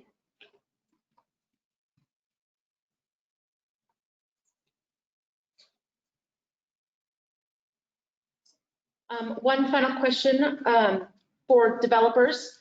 If any of you could speak to this about excess nutrients from landscaping fertilizer, unmanaged stormwater runoff, and other non-point sources are one significant driver of widespread algae blooms that we've witnessed recently. What is your organization doing to reduce this footprint? Or if Ron would like to speak to it. Ron, you're the water guy. If you know there's a. I'll let Ron jump in as well, but I'll just make one comment for us. I'm not a scientist and I don't understand the ins and out of it, but we have other members of our team that are. And we do focus on stormwater runoff and putting appropriate protocols in place on all projects. We would be as concerned about the watershed and the Gallatin River as anybody else. And although I don't understand the science behind all of that myself, I know when to bring in experts to do that. So I'll let Ron add any other details that you'd like. Part of my response will be back to the slide where we're building a new plant to get us into lower ranges for total nitrogen and phosphorus. We get rid of all our treated water irrigation wise, and we have weekly meetings with all the irrigators to kind of have check-ins all summer to make sure we're not over irrigating and trying to manage how much water we're putting in different places in the golf courses. So the big part of what we're doing is trying to produce nutrients. Thank you guys so much. Well, that's our Q&A section. Now we're going to go to a quick 5-minute break. Thank you, gentlemen.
Well, welcome back. That was a quick 5-minute intermission. Thanks for tuning back in. To begin the second half of the program, you get me and me as the first two speakers, as CEO of the Big Sky Chamber and Visit Big Sky. Hold on here, let me get my little clicker back in action. Maybe. You know. One more. Thank you. Just as an aside, just want to make sure everybody watching is aware that we moved this summer. We used to be located down at the intersection of US Highway 191 and Montana Highway 64, Old Spur Road. And we are now new tenants in Big Sky Town Center. So we are happy to be a part of our new burgeoning community and be one of the tenants in that space that Ryan shared so much about. I'm having issues. There we go. So the Big Sky Chamber, as the voice of business, champions a healthy economy and works collaboratively to convene community stakeholders as a catalyst to improve the overall quality of life of our region. I think tonight is a perfect example of that mission alive. So we are truly invested and focusing on that mission. With this voice, we advocate, just as Ron has mentioned, and Danny will talk about following me with the resort tax district, to get that 1% increase to resort tax for our infrastructure. In addition, we were also advocates for the Big Sky School District's $23.5 million bond, which you'll hear Dustin Shipman, our superintendent, speak to later in the presentation. Everybody's probably asking, what do the Big Sky Chamber and Visit Big Sky have to do with infrastructure? But you know, as we talk about building our community as well as community building, we have a lot. I consider us the connective tissue that holds all of these other pieces and parts together. And really what we lend to this is the communication infrastructure. Ron alluded to this, so that we were huge advocates going out to market for things, policies that we need to be in place to deal with the growth of our community as we move forward.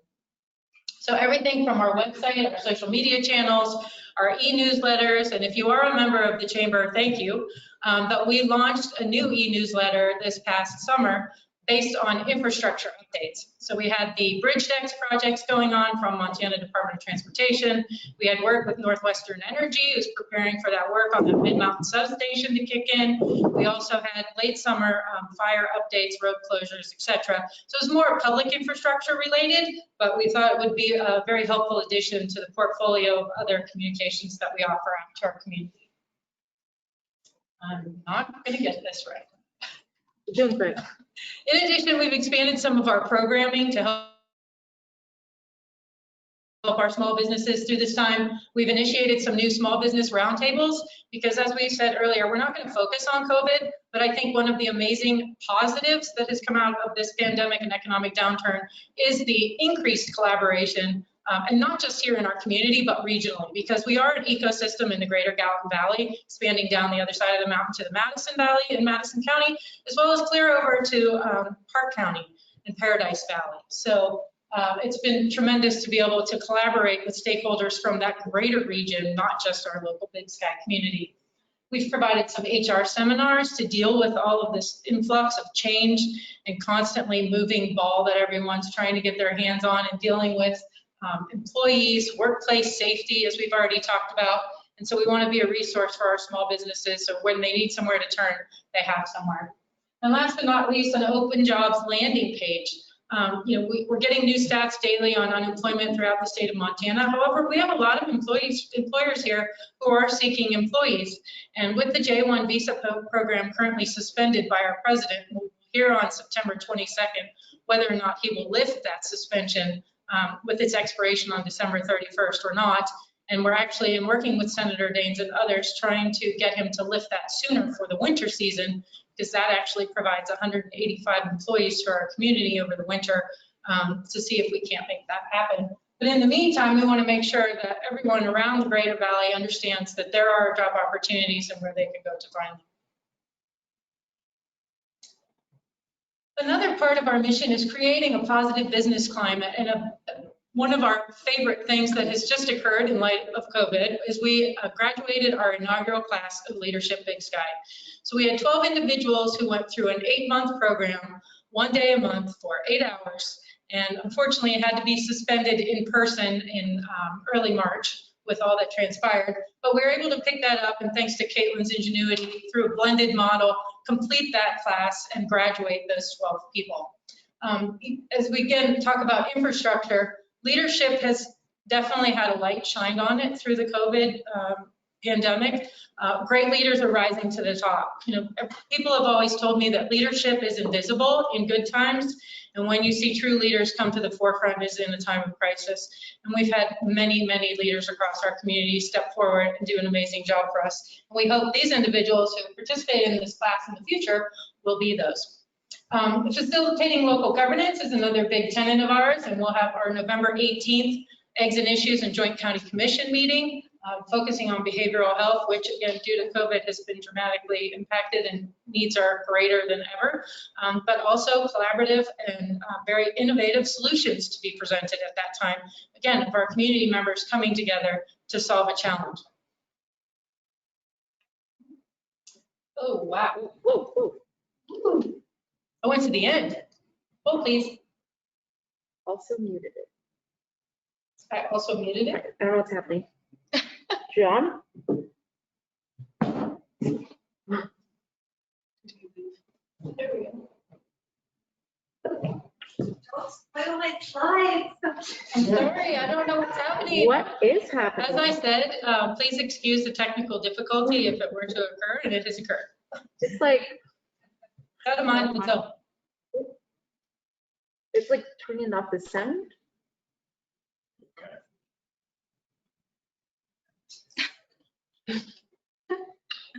Correct? Okay. Doing great. Right? I'll just do a tap dance, yeah. Right? I don't know, because it was, You close it, close the PowerPoint. We're about back where we were. Yeah, a few more, about 4 more slides. But did you say the sound is out? it looks like you're talking. It just was going down, like. Okay. So I think I was here. I think maybe there was one more. Before this, we wanted to talk about, so we talked about facilitating local governance, creating a positive business climate, advocating for our members, and then lastly is encouraging community infrastructure investment.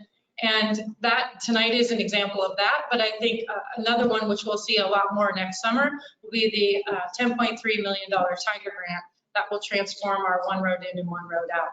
But moving on to COVID, I did not want to not mention our response to COVID-19 on behalf of our small business community.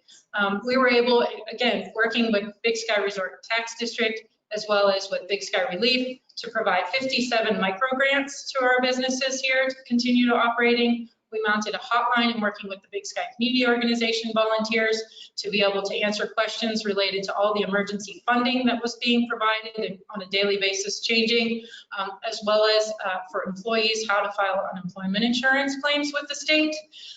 We distributed 80 PPE bundles to our businesses leading into Memorial Day weekend and leading into Labor Day weekend, as well as for the majority of the summer, we've been distributing 150,000 masks to all of our businesses so that even before the governor's directive to mask up, we could ensure that they were keeping their employees as well as our residents and guests safe so that we could stay open and continue to prosper.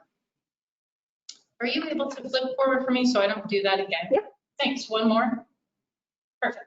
So that concludes the chamber, and moving on to visit Big Sky, you can flip one more. You know, what does the visitor economy have to do with infrastructure? Well, as we've talked about repeatedly, with resort tax being able to fund a lot of these major public infrastructure projects, Ron's Water and Sewer District project and others, that mechanism is fueled by our visitors. Matt alluded to this. In the state of Montana, we're 1 million people approximately, and we host over 12.4 million people here annually to come as a guest and experience where we get to live. And those people spend upwards of $3.8 billion. In Gallatin County, it's roughly $813 million. And up until last year, we were the highest grossing county in the state for visitor spending. Glacier surpassed us last year, but we'll be back ahead soon. Next slide. So this is the tourism ecosystem. This is our tourism region, the Yellowstone Country Tourism Region. As I mentioned, we are all interconnected because our guests coming to take trips to Yellowstone National Park, the gateway to Yellowstone is what we are tending to take the trip around the loop and going to all of those areas noted in Yellowstone Country: Big Sky, Belgrade, Bozeman, West Yellowstone, Gardner, Livingston. So there's that number, 814 million in tourism spending. Next slide. So I just wanted to share this. Folks can read it for themselves. How do we position Big Sky in the tourism landscape? Obviously, we have unparalleled outdoor recreation pursuits, and we are a gateway community to Yellowstone at the most trafficked entrance, the west entrance to the park. We have unparalleled accommodations compared to our other two gateway communities in West as well as Gardner, diverse dining options that you can't find there. And our direct flight access, when we compare our other 18 mountain resort communities, is unsurpassed. When you say that we, in a typical year, have had 20 direct flights to our market in less than an hour's drive to Bozeman Airport from here, people are just really dumbfounded. Next slide. So this just shows again our orientation as a gateway community to the park. We have been very fortunate in light of COVID. There are national parks across the country that are not seeing the benefit to people wanting to get outdoors and experience the outdoors in light of COVID.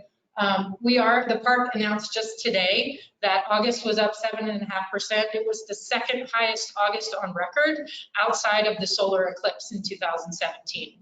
So phenomenal numbers coming for us.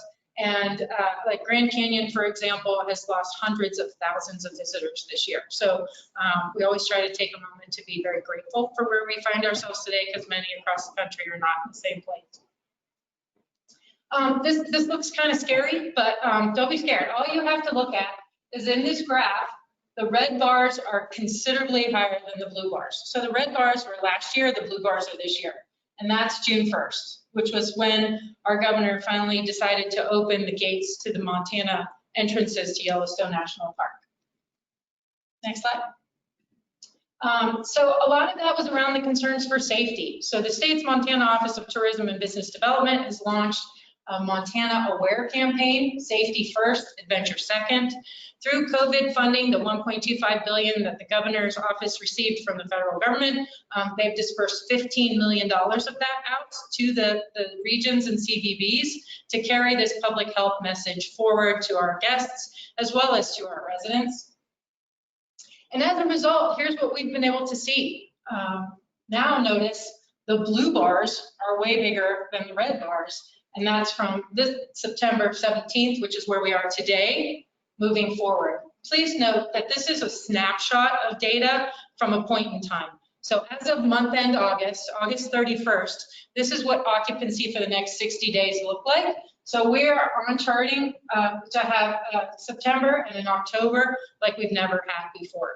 And Yellowstone National Park has said they will keep the west entrance open to November, which is considerable extended time over the October timeframe when they normally close. Now, obviously, Mother Nature may say no to that, but that is their intent for the time being. Next slide. This I just wanted to reference back to our air service because, again, we have a lot of gratitude. Brian Springer and his team is doing an amazing job. We were down 96.9% in April when COVID was at its height. For August, we're at 56% of our capacity year over year. And they're projecting that, if not 10% higher, leading into September and October. We've actually launched new service that had already been negotiated and announced. But then last week, we announced JetBlue Fort Lauderdale for this winter that was completely new since COVID began. One more slide. Lastly, the U.S. Travel Association has banded together with this coalition called the Let's Go There campaign, which Big Sky has joined, and you should see it.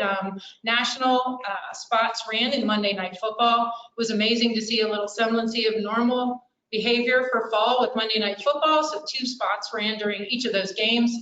Social media takeovers are happening. There's customization using those brand assets for our destinations, and we'll be participating with that.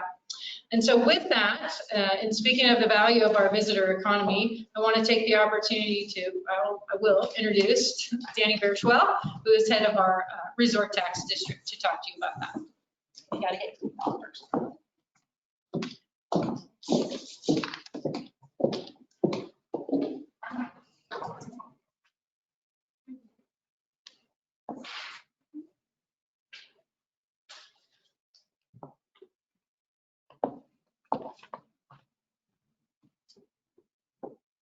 Thanks, Candace, and thanks to all the panelists who are here tonight with us. Also, thanks to Lone Mountain Land for hosting our event here tonight. How's my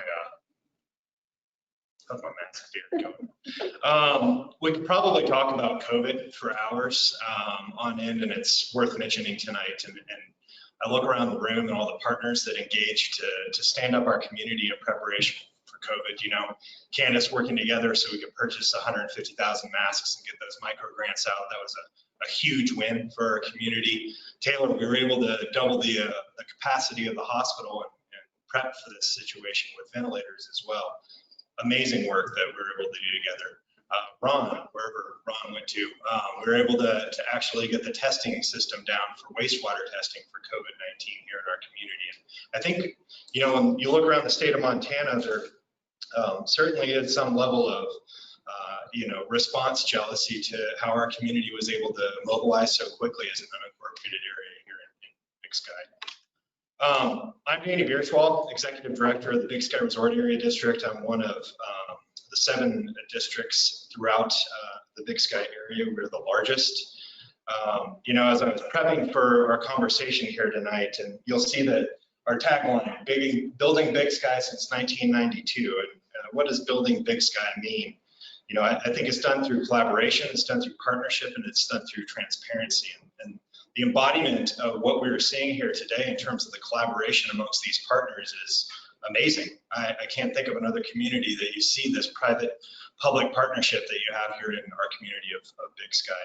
You know, I was on a panel, the town hall with EBS on Monday, and responsible growth was the topic. And I was trying to think through, you know, what does responsible growth mean to me? And I'm a Yellowstone guy, so I have to quote the great Teddy Roosevelt.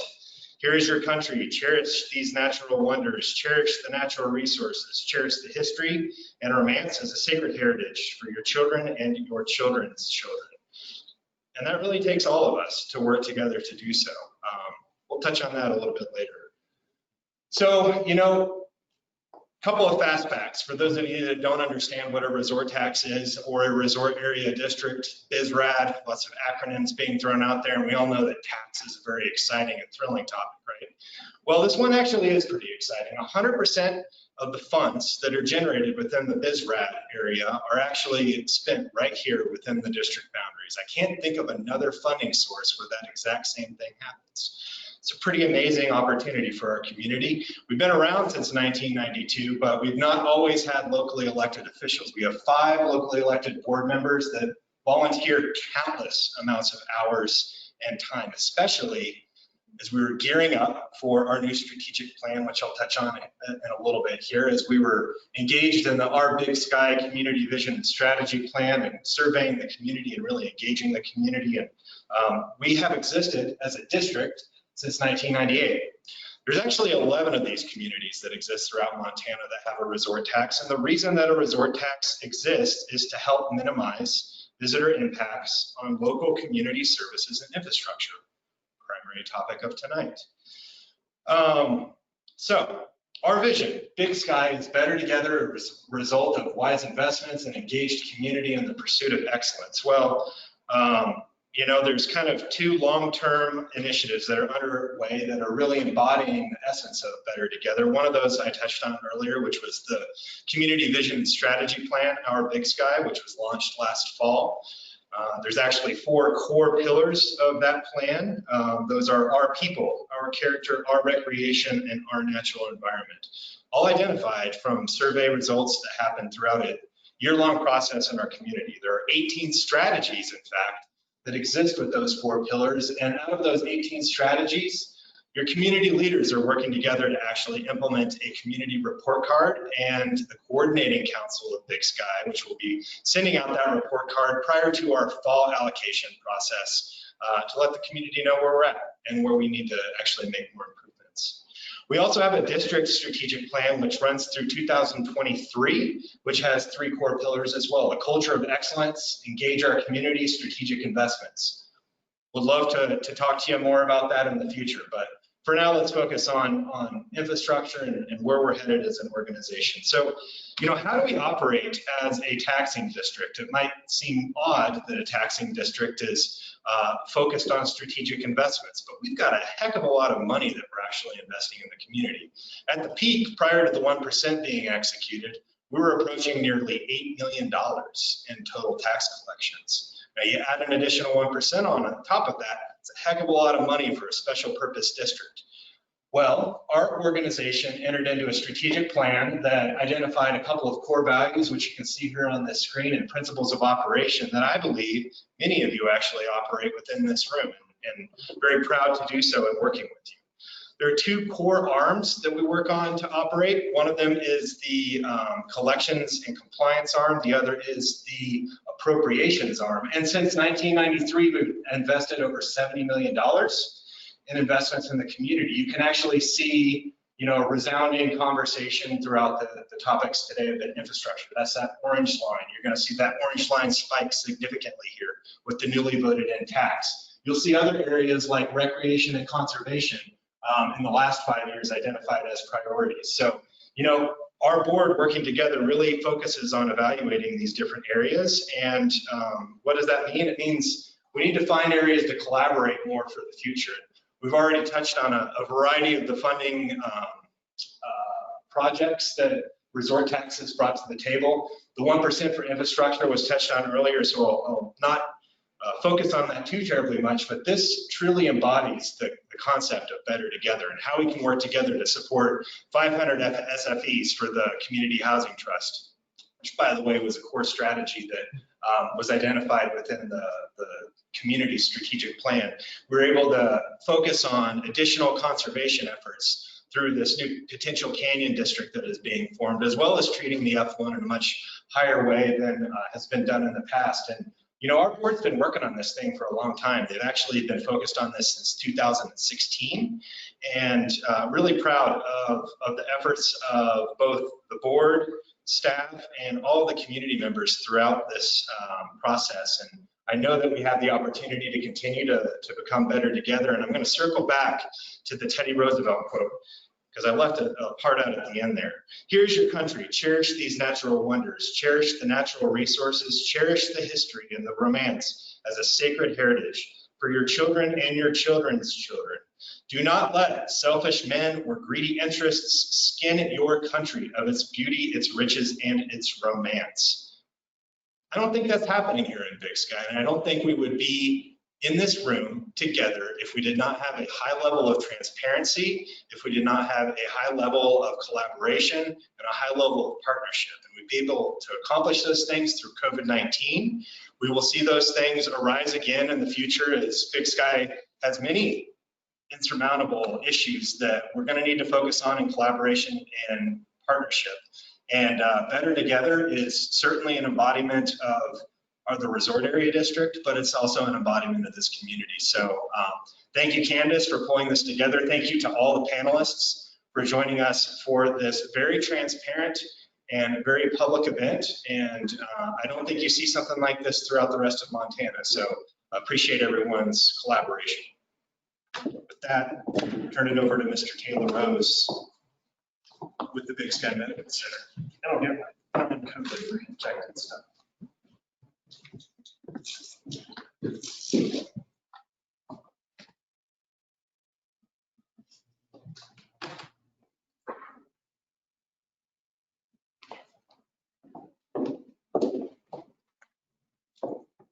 All right. Thank you very much, everybody. Thank you to the Big Sky Chamber for putting on this event and allowing the hospital to be a part of that. Big Sky Medical Center, I arrived in March, and my entire life since then has been COVID.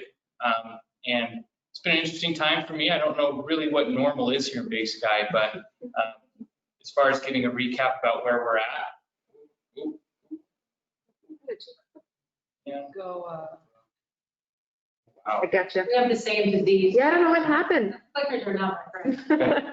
I'm clicking. This is a too. different clicker than they demoed for me. Apologies. All right. Just- Anyway, for lack of having slides, just to give you a quick overview, in 2019, where Big Sky Medical Center stood is we were just a freestanding hospital. We had 4 inpatient beds, 6 emergency department beds, and we had a fully running primary care clinic that was, there we go, that had 1 full-time doctor and 1 full-time physician assistant for primary care. In 2020, we've seen a lot of growth here at Big Sky Medical Center. We reached in January what's called a critical hospital, so critical access hospital designation, and that's a designation that CMS gives hospitals. I'll go over that a little bit later in the presentation. And then thanks to BizRad and other community support, we've been able to build out 4 additional inpatient rooms and put 4 more beds. You know, everybody here's talking about, you know, the beds they're putting in Big Sky. We just thought we'd throw 4 more in there. So we also have continuous 6 emergency beds, but those are better equipped to deal with the COVID situation. We have altered operations around COVID-19. And by the end of the year, we should have another doctor in our primary care clinic to increase access and capacity there, as well as we started a behavioral health program. And I'll go over that a little bit later. Okay, so I'm not going to touch it if you want to go to the next one. So this critical access hospital designation, it's a pretty interesting thing. CMS provides this. And what it's meant to do is keep essential services in the local communities. And there's some regulations. We can't have more than 25 acute care beds. We only have 8, so we don't have any risk there. 35 miles from another hospital. We're farther than that. And then the length of stay has to be less than 4 days, so you can't have an average person stay on there for more than 4 days. And then you got to provide 24/7 emergency services, so that emergency room that we operate. What does this change anything for people that are coming in out of the hospital? That could be a question. The answer is no. You're going to see basically the same care and the same experience as you walk in. It just changes the way we interact with Medicare and Medicaid. And it actually gives us the opportunity to provide additional resources down the road because our financial position becomes stronger. So things such as swing beds, which I'll go over a little bit later, is something that we can provide to the community. So you can go ahead and go to the next slide. In regards to the COVID-19 response, you know, as the pretty much only healthcare provider in the community, you know, we've kind of tried to be the leader in that and address that as much as we can.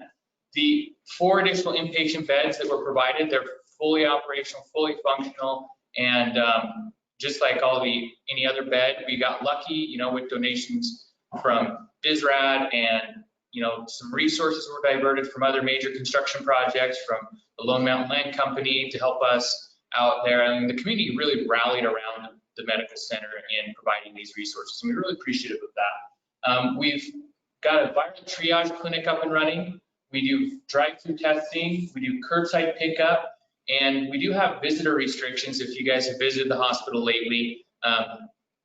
Before this week, actually, there were no visitors allowed.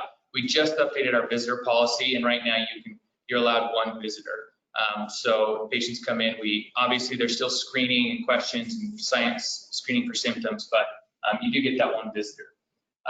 We didn't reduce our operations at all at the hospital. We maintained access to everything we had before throughout COVID, and we felt really lucky that we didn't have to turn down anyone for service. We've continued alignment with Bozeman Health and Gallatin County Health Department, and we've got a dedicated, as far as Bozeman Health goes, there's a dedicated incident command response team. I'm part of that for Bozeman Health, and we meet daily to go over how are we going to address the new issues that we're facing, the new regulations. You know, guidelines come out daily, and what does that mean? How does that change? So just going over that has been, it's been a work in and of itself, pretty time consuming. Okay, go to the next one. Something I wanted to touch on is get your flu shot. As far as the community goes, we need as many people to get their flu shots as possible this year, reduce the burden of our health system as much as we can. We're going to have some clinics for the flu October 10th and 24th, 8 to noon at Big Sky Medical Center. Ages 2 and older will be able to get their flu shots. You can also do walk-in vaccines at the pharmacy. Just give them a quick call. Let them know you want to do a vaccine. They can give you directions on how to get that. Big Sky Primary Care Clinic, if you're in for an appointment, just ask your doctor. They should be asking you if you'd like a flu shot, but ask your doctor if you can get a flu shot. And there's also additional clinics and resources through Bozeman Health down Belgrade and Bozeman. So go to bozemanhealth.org/flu. You can get all the dates, times, and locations for that.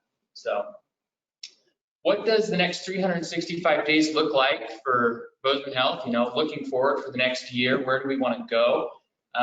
Behavioral health, I mentioned, we've started that. We've got a licensed clinical social worker that's seeing patients 1 day a week, and we have a plan to put a new doctor, a psychiatrist, on 2 half days a week, so basically a full day a week to see patients up here. So behavioral health program expansion is one of the next things that we're going to see happen up here. We know it's a huge and tremendous need for the people up here in Big Sky.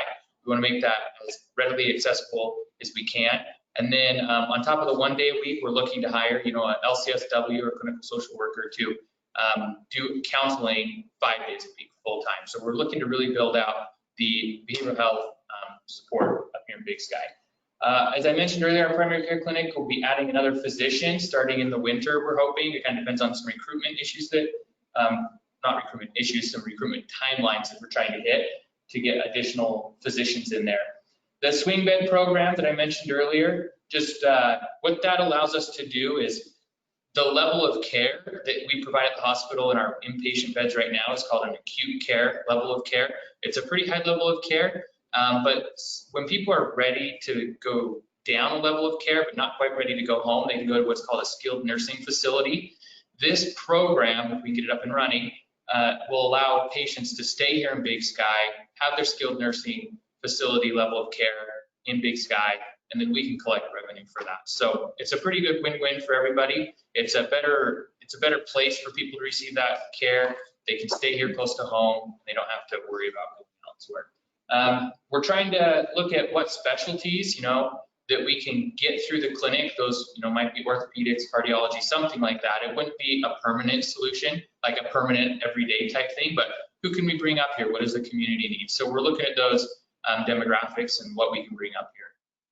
Ultrasound, you know, I was pretty surprised we didn't have ultrasound up here, thanks to some philanthropic support. It looks like we're going to be able to bring ultrasound services hopefully by the end of the year, beginning of next year. So that's a quick update of Big Sky Medical Center. Just wanted to thank the entire community for all you guys' support. I've never seen a community rally around a hospital like this, and amid the pandemic, it was just overwhelming for us. So thank you all very much.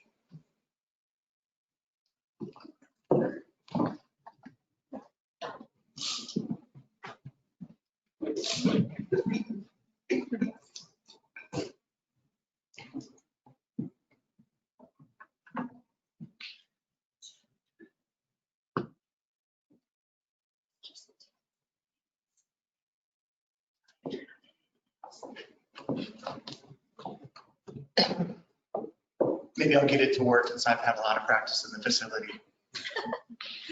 So I'm Dustin Shipman. I'm the superintendent of Big Sky School District. And I'll just echo everybody else in thanking Candace. This is the third year I presented to this. This is the third year that I've been updated from everybody in the community. And it's really, really an important thing. So Big Sky School District is in the state's eyes, we're a public school entity in the state of Montana. And we're really made up of 3 schools in the state's eyes, all under one umbrella district. And that's Ophir Elementary School, Ophir Middle School, and Lone Peak High School. So Ophir Elementary School, so for many, many years, over 100 years, Big Sky School District was actually Ophir School District, which was a K-8 school district in the state of Montana. Our kids went to Bozeman High School. So it's been an accredited school in Montana for over 100 years. We have a brand new facility, not brand new, it's 5 years old now, opened in 2015.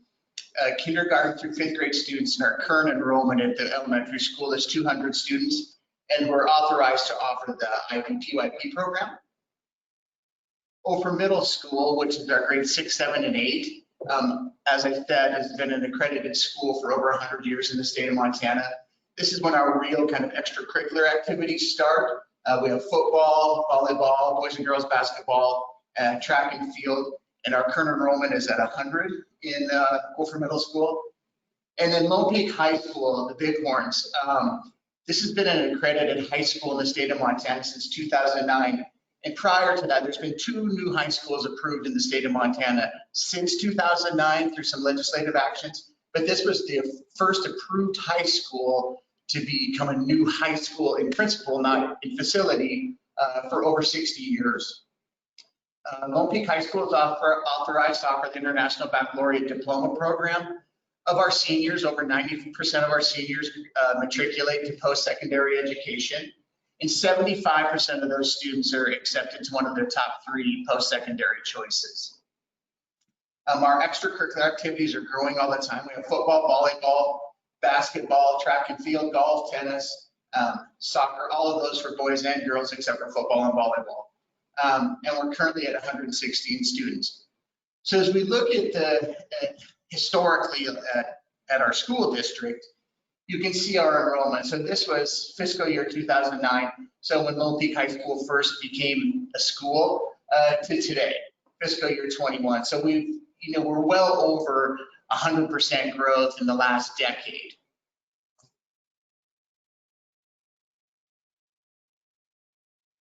So along with that, school districts in the state of Montana are funded solely on one thing. That's the number of students that you have in your school.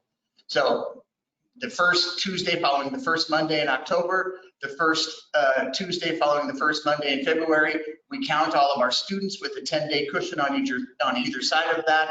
That gets averaged. That becomes our funding for the following year. So as you can see, we've slowly been climbing. We're the largest public employer in Big Sky, probably by quite a bit. We have and I'll talk about, so this is our general fund. So this is direct student services. This is us. This is keeping the lights on, keeping the building warm, keeping it clean, and teaching our students. So we have a payroll of about 60 per month, 60 people per month. That runs anywhere from $260,000 to $300,000. So the good thing about a growing enrollment is that you get more money. So currently our general fund is just south of $3.5 million, but our overall budget that we spend to keep everything full operational capacity in the school district this year is $8 million. You see a big jump here because we took on a lot of debt this year, but this includes everything: our busing, our all of our transportation costs, all of our debt service. While the district has taken on debt this year, we also have debt falling off the books over the course of the next couple of years. So for the future, and the one great thing that I think Big Sky as a community and certainly as a school district can be extremely thankful for is the foresight that their school board has had before my arrival 5 years ago, and even since I've been here. Very, very forward-thinking people and a very forward-thinking board.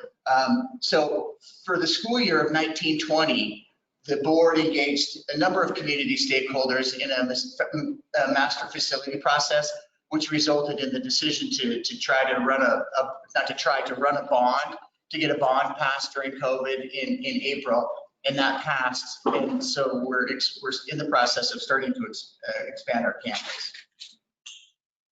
One of the big things that our intent is going to be, is really around programming, the science, technology, engineering, art, and music facility. So I can say with 100% certainty, we're the only high school of any classification in the state of Montana that does not have a facility where kids can learn to build things with power tools, with technology, with CNC machines. And so this is really going to be the anchor for this particular project. Really looking for an open design where kids can be creative, where they can design something in here on the computer and with software and come over here and build it and prototype it and move on, to building bigger things and bigger things. This is the rendition of the art studio. We have an extremely talented art population here in the school. And again, really recognize the need for purpose-built facilities where the students can really design, build, be creative, and be innovative. Athletic facility expansion. As the enrollment indicated, there's 4 classifications of school for athletics in the state of Montana. It's C, B, A, and AA. AA would be your Bozeman's, Helena's, Belgrade's. We're C, we're a Class C school. We're on the verge of moving to a Class B school. So it's what that means is our athletic facilities need to be expanded for competitions. So this is the rendition of what our new athletic facility is hoped for to look like. So not only that, the board and the master facility planning committee was really adamant about not just building new facilities for our students, but building new facilities for the community. So we're really pushing the architects to come up with things. So there are separate entrances so the community can use the facility anytime it's not in place or it's not in play by our students. Currently, our facilities are used every night during the week, most of the time on the weekends by our students and our student athletes and by community groups. The difference being with our new facility, again, we're trying to really get to where somebody in the middle of the day can come and use the elevated walking track and not have not cross with our students. So we can keep the students separate from the public, public separate from the students. We can't do that in our current facilities because they're just too busy. We have, new locker room space. And then this is just kind of, and then, we've noticed our field can be in use about 6 months a year maximum. And that's if we really stay on top of snow removal, which is costly and not very good for our grass. So as part of the expansion is going to be AstroTurf Field. As I mentioned earlier, we now have a soccer program. So we anticipate that this facility is going to be in use all the time, all year long. This is the STEAM facility. So also along with this is going to be anybody who has is a parent and has a kid, a student in our school district right now. Notice that pickup and drop off can become a frustrating experience. We're revamping the entire parking and traffic flow, pickup drop off areas, making a new main entrance to the school, and which will be somewhere near here.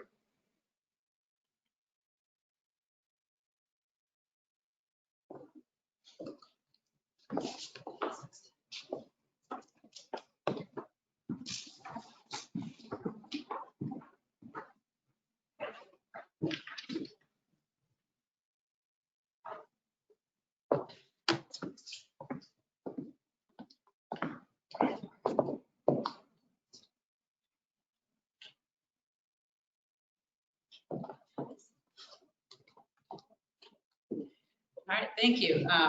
Laura C. Fang, the director for the Big Sky Community Housing Trust.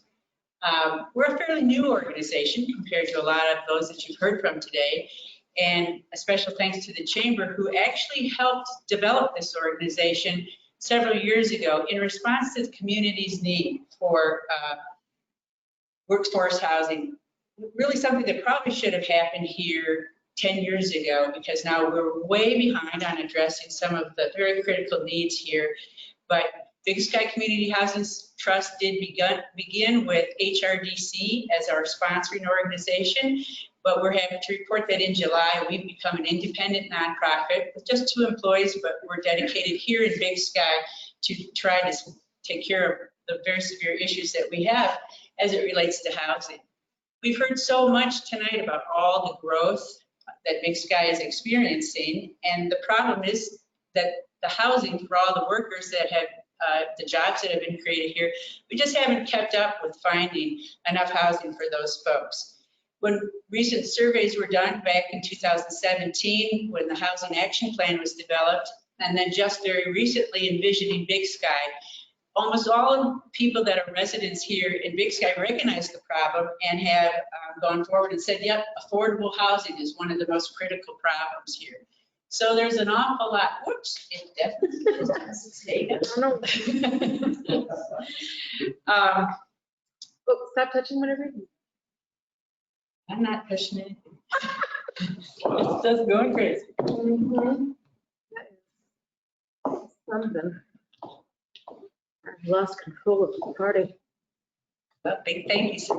So I'll try to keep going while Caitlin finds her place.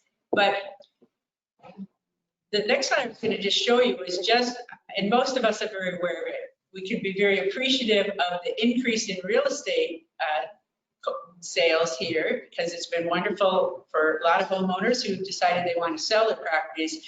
But what is really the challenge has been prices have gone up over the last 2 years, almost 78%, the median house sale price here.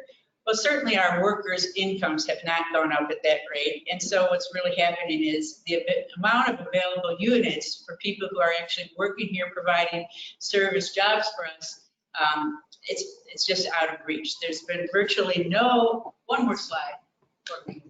Thank you. There's been very, very, very few units in the last year, in 2019, that were sold, that were even a 2-bedroom unit that was sold for below $305,000.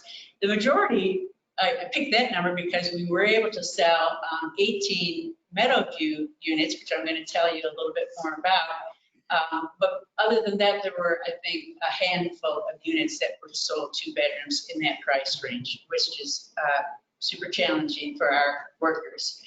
The great news is you heard tonight that a lot of our major employers are really stepping up to take care of workforce housing now, and we definitely need that.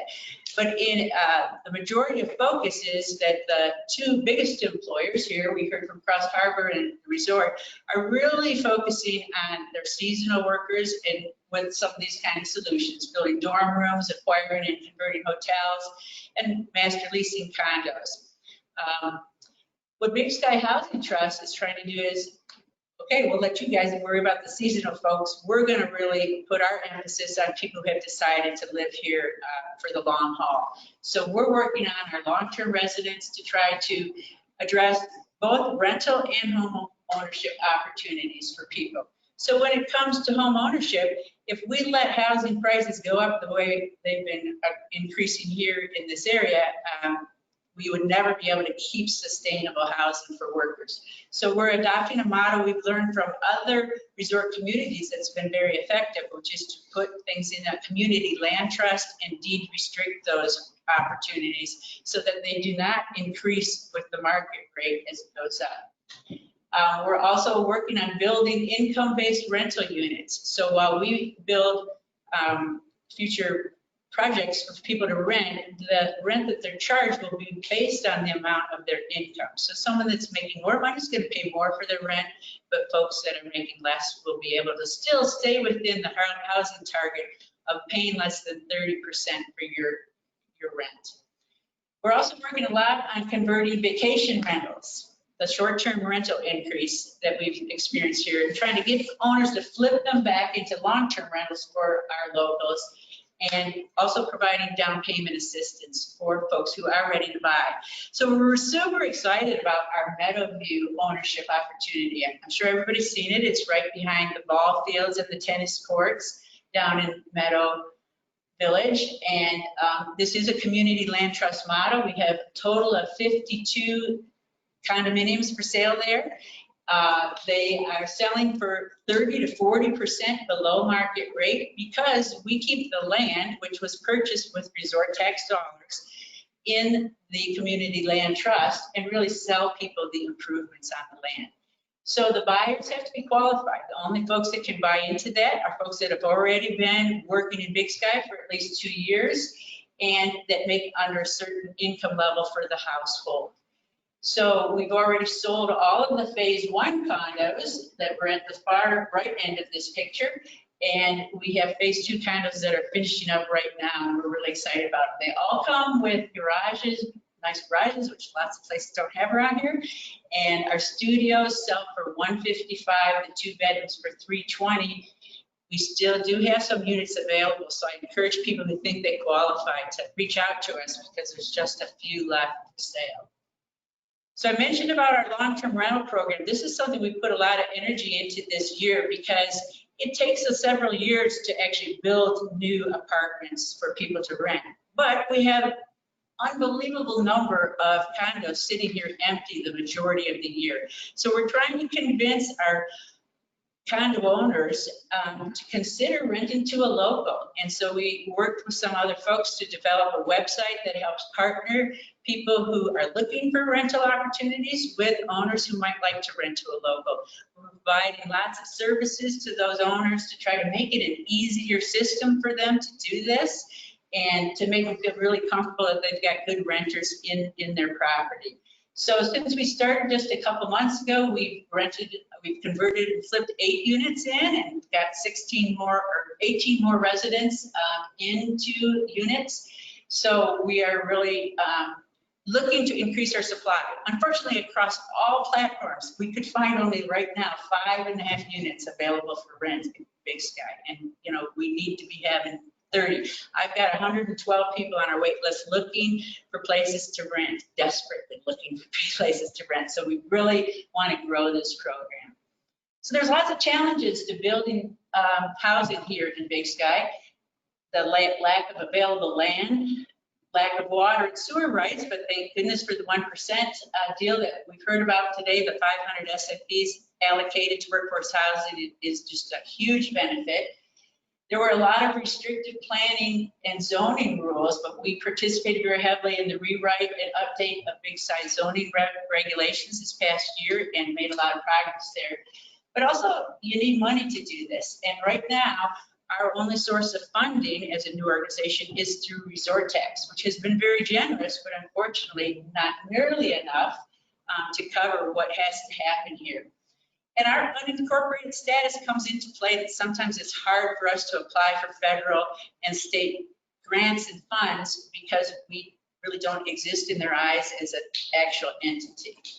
So we've done a lot of work of looking at how are we going to fund this challenge that we have going forward. And because the estimate is to achieve adding another 500 long-term units in the next few years, we need about $85 million in capital. It's a lot of money. Well, we want to just take a look at, well, who's benefiting from all our growth? Maybe those are some of the folks that should be helping pay for things. We also took a look at how are other communities that are a little further down this curve, how are they funding their affordable housing problems and doing it relatively well. We looked at Jackson, Wyoming, and what we found is they have a very diversified source of funding that comes from multiple sources. Similarly, Summit County, which is a lot of the big Colorado resorts are in Summit County. But you can see they don't count on just one thing to pay for that. They diversify where they're getting their funding from. And one of the things that we're trying to put together is what makes sense for Big Sky. We can't just rely on resort tax going forward, though there will always be, we hope, a significant funder of the efforts. But I think we have to look at some of these other options. Maybe a voluntary real estate transfer participation. Obviously, we're looking for some federal tax credits that can help us here. Inclusionary zoning is a way to have developers help pay into the process. And then certainly philanthropic donations and even some part for realtors to be part of that. So what's next for us is that we really are looking to create partnerships with local developers. It's very difficult to find land that you can build on here, but we'd like to be part of lots of different projects that are going forward and spread the opportunities for places for our workers to live throughout the community. Because we really would like to move forward with building more apartments and home ownership opportunities. We're really trying to flip. Our goal is to flip 50 more units into the long-term rental thing here in the next year. We want to continue providing down payment assistance for anybody who is ready to purchase their first house, and then push for these varied funding sources to accomplish all these goals. Thank you so much.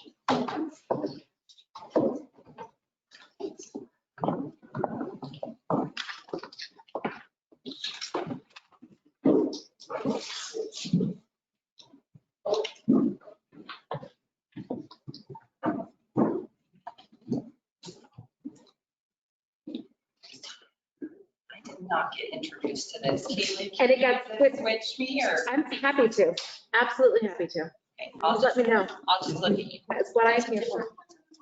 I think I learned from my peer.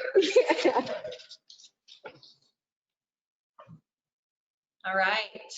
Good evening, everyone. I'm the last presentation of the evening, but hopefully I'd like to think of ourselves as some of the most fun development of our community. So thank you for staying and lasting through. My name is Sierra Wolf, and I serve as the CEO of the Big Sky Community Organization. We are a 501c3 not-for-profit organization that has a dedicated staff team and board of directors that works tirelessly to connect our community through parks, trails, and recreational assets.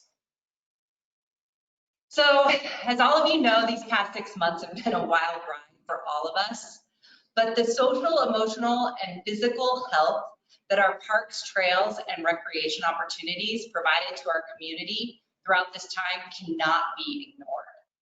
The assets that we're developing are in many ways a critical part of this backbone of what this community is here and focused on. And we hold some of our community's by far most treasured assets within our community. So what's on the horizon for parks, trails, and recreation this year? Let's start with parks. So this is a drawing, a rendering of our Big Sky Community Park. It's the large park that we already have in existence along Little Coyote Road right near the ponds. This past winter, because our park had such high levels of use, and we also had more acreage to be able to develop there, this past winter we went through a planning process with our community and gathered community input to figure out how do we best use the acreage that we already have. There's more things our community is asking for us, there's more people coming, we're seeing a high level of use. How do we best use what's already there? Additionally, it allowed us to plan for, we're working to purchase adjacent acreage so that at some point in time, we'll have more land to build future recreational and aquatics facilities. Through this planning process, some of the highlights of what came out of the planning process and some of the things that we're already starting to work on is a new and improved playground. Additional pickleball and tennis courts and moved and relocated. A full-size soccer field so that we can actually have games there in 2 locations, at the new field at the school and also at this park, so it meets the standard size. So a river walk area, additional river walks, some sledding locations, and some much needed assets like a maintenance shop for all of our equipment. So those are some of the things that you'll start to see our organization work towards and expand on our already existing community park. The second thing with parks is that big fenced-in area in the middle of town center where we used to have concerts, as all of you know, is under construction as a community project. Half of that acreage is actually a huge improvement and dedication of parkland for this community for the rest of the time. We'll be reopening that park as the Lynn Hill Park the summer of 2021, just in time for Music in the Mountains to return and a lot of other community events to occur. Within that park, we'll have several improvements. It'll be more of an amphitheater style and seating for the stage. We'll have a lot of different amenities, public restrooms, benches, a lot of things to make that park feel more like home and be there for the rest of the time in our community. Next one. The next thing to talk about are trails. So this past summer, our community was a little bit ahead of the curve, and we recognized some of our shortfalls for our trailheads. We were starting to see a lot of impact, a lot of growth, more cars than we had space for. And so we had already started working on doing 2 major trailhead improvements, one at Beehive Basin and one at Ouzel Falls. And I just have to say, thank goodness we did, because those trailheads have been hammered all summer long. So many visitors getting to use these amazing assets. But what was really unique about the COVID situation, it wasn't just the number of users, it's the number of cars, because no longer were people carpooling to go for a hike or a bike ride. They were all driving their own vehicle to meet up at these locations, these little epicenters within our community to go recreate together. So next slide. We had made some major improvements to our trailheads, which consisted of these trailhead kiosks. You'll see these. We put in 2 new ones or 3 new ones, Beehive Basin, Ouzel Falls, Cummings, and Uplands. They were able to provide the information new people to our community needed to safely recreate, also show them where they were at within the map system. Hopefully they could safely return to the exact same location or the desired location, and keep them informed about best practices in our trail system. In addition to trailheads, we added parking spaces, we added restroom amenities, we added more locations for doggy do bags and pickup locations to try to keep our trails in good condition. And our staff worked really hard throughout the summer with increased uses on our trails, somewhere between, some trails didn't see as much, others saw over 50% increase of users on them. Our staff worked hard to keep them in the same condition, good condition, clean, and also available to our community throughout. So the next one, additionally, this past summer, we installed what seems like a small trail. It's a little less than a mile. It's along Spruce Cone Drive, which is in our neighborhood that connects the South Fork neighborhood to Ouzel Falls Road. But it was actually the #1 priority trail in our community for a commuter path. So we were able to install that this past summer. And what it does is allows it to have a walking path in one of our main central areas right by one of our critical child care centers too. In addition to the Spruce Cone Trail, we have been working with several other HOAs in the area to take over some of the existing trails to keep them in better condition. That's in the Big Pine neighborhood and the South Fork neighborhood. We're also working to make a large connection between Mountain to Meadow through the existing Poop Chute Trail. Hopefully you'll see that trail and that connection under construction in the summer of 2021. One of the other HOAs and new developments that we're working on the trail system with is to take over the easement on that trail and take care of it and connect it with our existing trail system is the Michener Meadows down in the canyon, the new housing development down there that has a trail within there. We're working with that HOA and those developers also to try to connect in all of our trail system. So the neat thing you'll see is that a lot of the new development is occurring. Those developers are actually putting the trails in themselves or helping us make them possible, and then allowing us to take as a community ownership for public access and to maintain them and connect them to the rest of the trail system. So long term, we'll have a very expansive, connected, thoughtful trail system within our community. Next slide. So with that, I can't leave talking about trails without just mentioning our wintertime groom trails. Thanks to Big Sky Resort and some amazing volunteer groomers that spend hours and hours every single night of the week during the shelter in place, we were able to offer a lot more groom trails at no cost to our community or during that critical time. Also recognizing we expect to see high volume of visitors here and those desiring a multitude of recreational opportunities this summer, we're amping up our community trail grooming program this next winter to increase the amount of mileage we have and the consistency of grooming that we do, so to keep those trails in good condition for everyone within our community. Last project I'm going to talk about, but definitely not least, because it's a big one, is BASE, our community's first indoor recreation and community center. This project, after several years of work, a year of fundraising, over $20 million, and a lot of commitment from this community, the project is under construction and it is on track to open before the holidays of 2021. So just a little over a year from now. Next slide. At approximately 25,000 square feet and an entire park upgrade, including an ice rink, this is our organization's largest project to date. We truthfully could not be more excited to open these doors to this community for everyone to enjoy. This is an overhead picture of it. All of those wet areas are where geothermal wells were being drilled.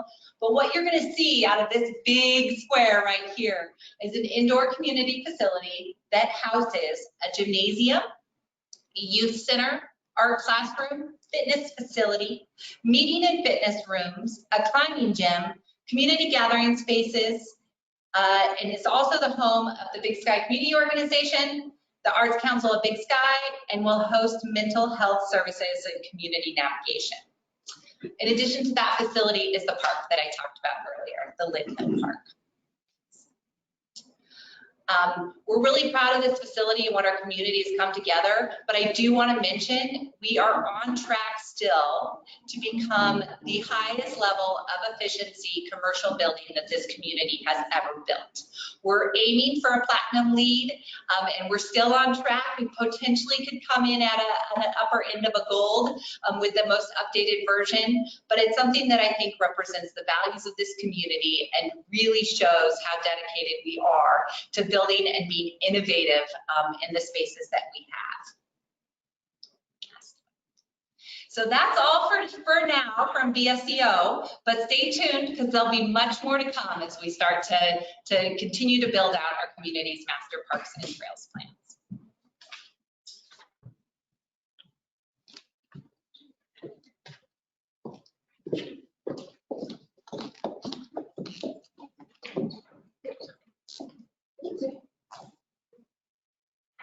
Good. So Sierra, sorry, I let you walk back up the steps without recognizing that I need to call all the second half of our program speakers back down, please, to take our Q&A. Please remain masked up and socially distanced until you're asked to speak. And when you are the one to answer a question, if you can please come back to the podium so that folks online can see you and remove your mask. Thank you.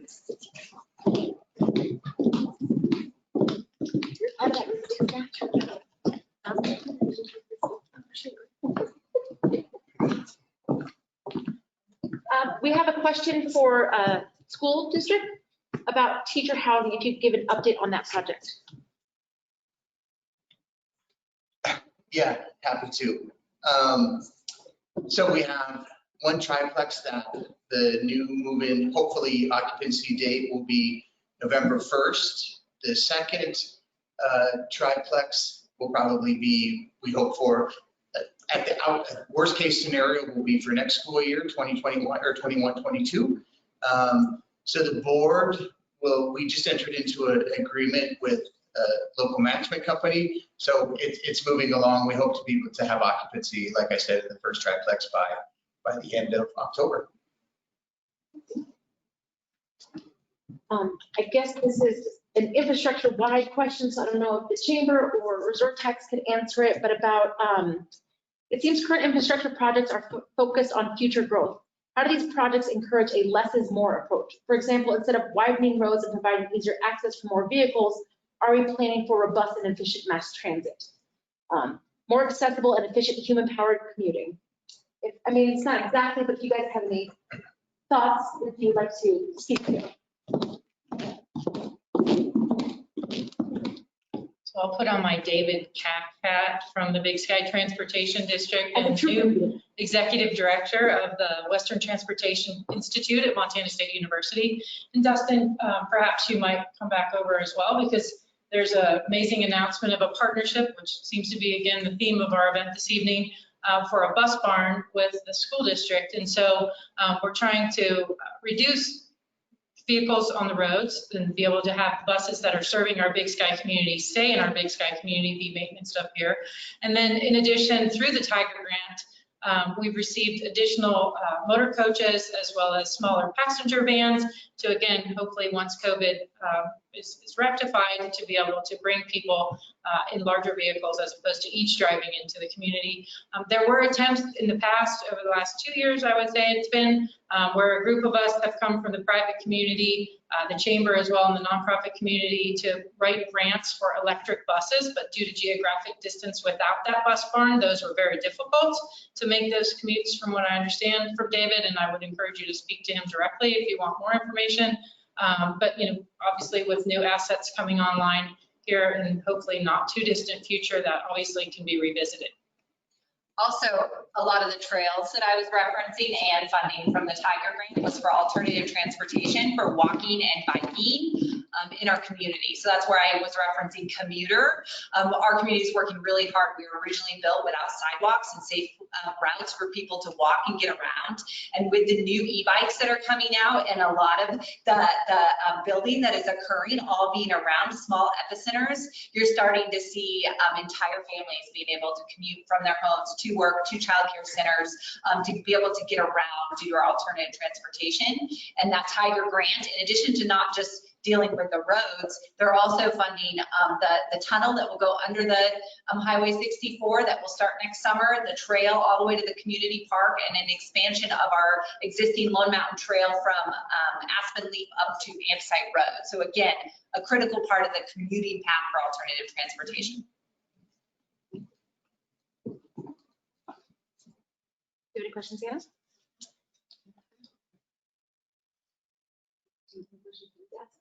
I think we're good. No, that's been a great, so wrap on the third annual community building forum. So with that, no more questions. I would like to just thank everyone for being with us here this evening for our third annual community building forum. We hope to see you all next year in person. Again, I cannot thank Matt Kidd. Thank you very much for your underwriting support from Lone Mountain Land Company and your presentation, as well as everyone here's presentation. I think they were extremely thoughtful and thorough, and as Danny mentioned, transparent. It's an honor to get to work with all of you at the Big Sky Chamber. We feel if it impacts our community, I'm talking with my mask on, I forgot it was on. If it impacts our community, it is our business. So if you need to find out more, please check out bigskychamber.com or feel free to call us at 995-3000. We'd love to talk with you. So huge thanks to John Zirkle and the ladies, Caitlin Quisenberry and Ann Johnson.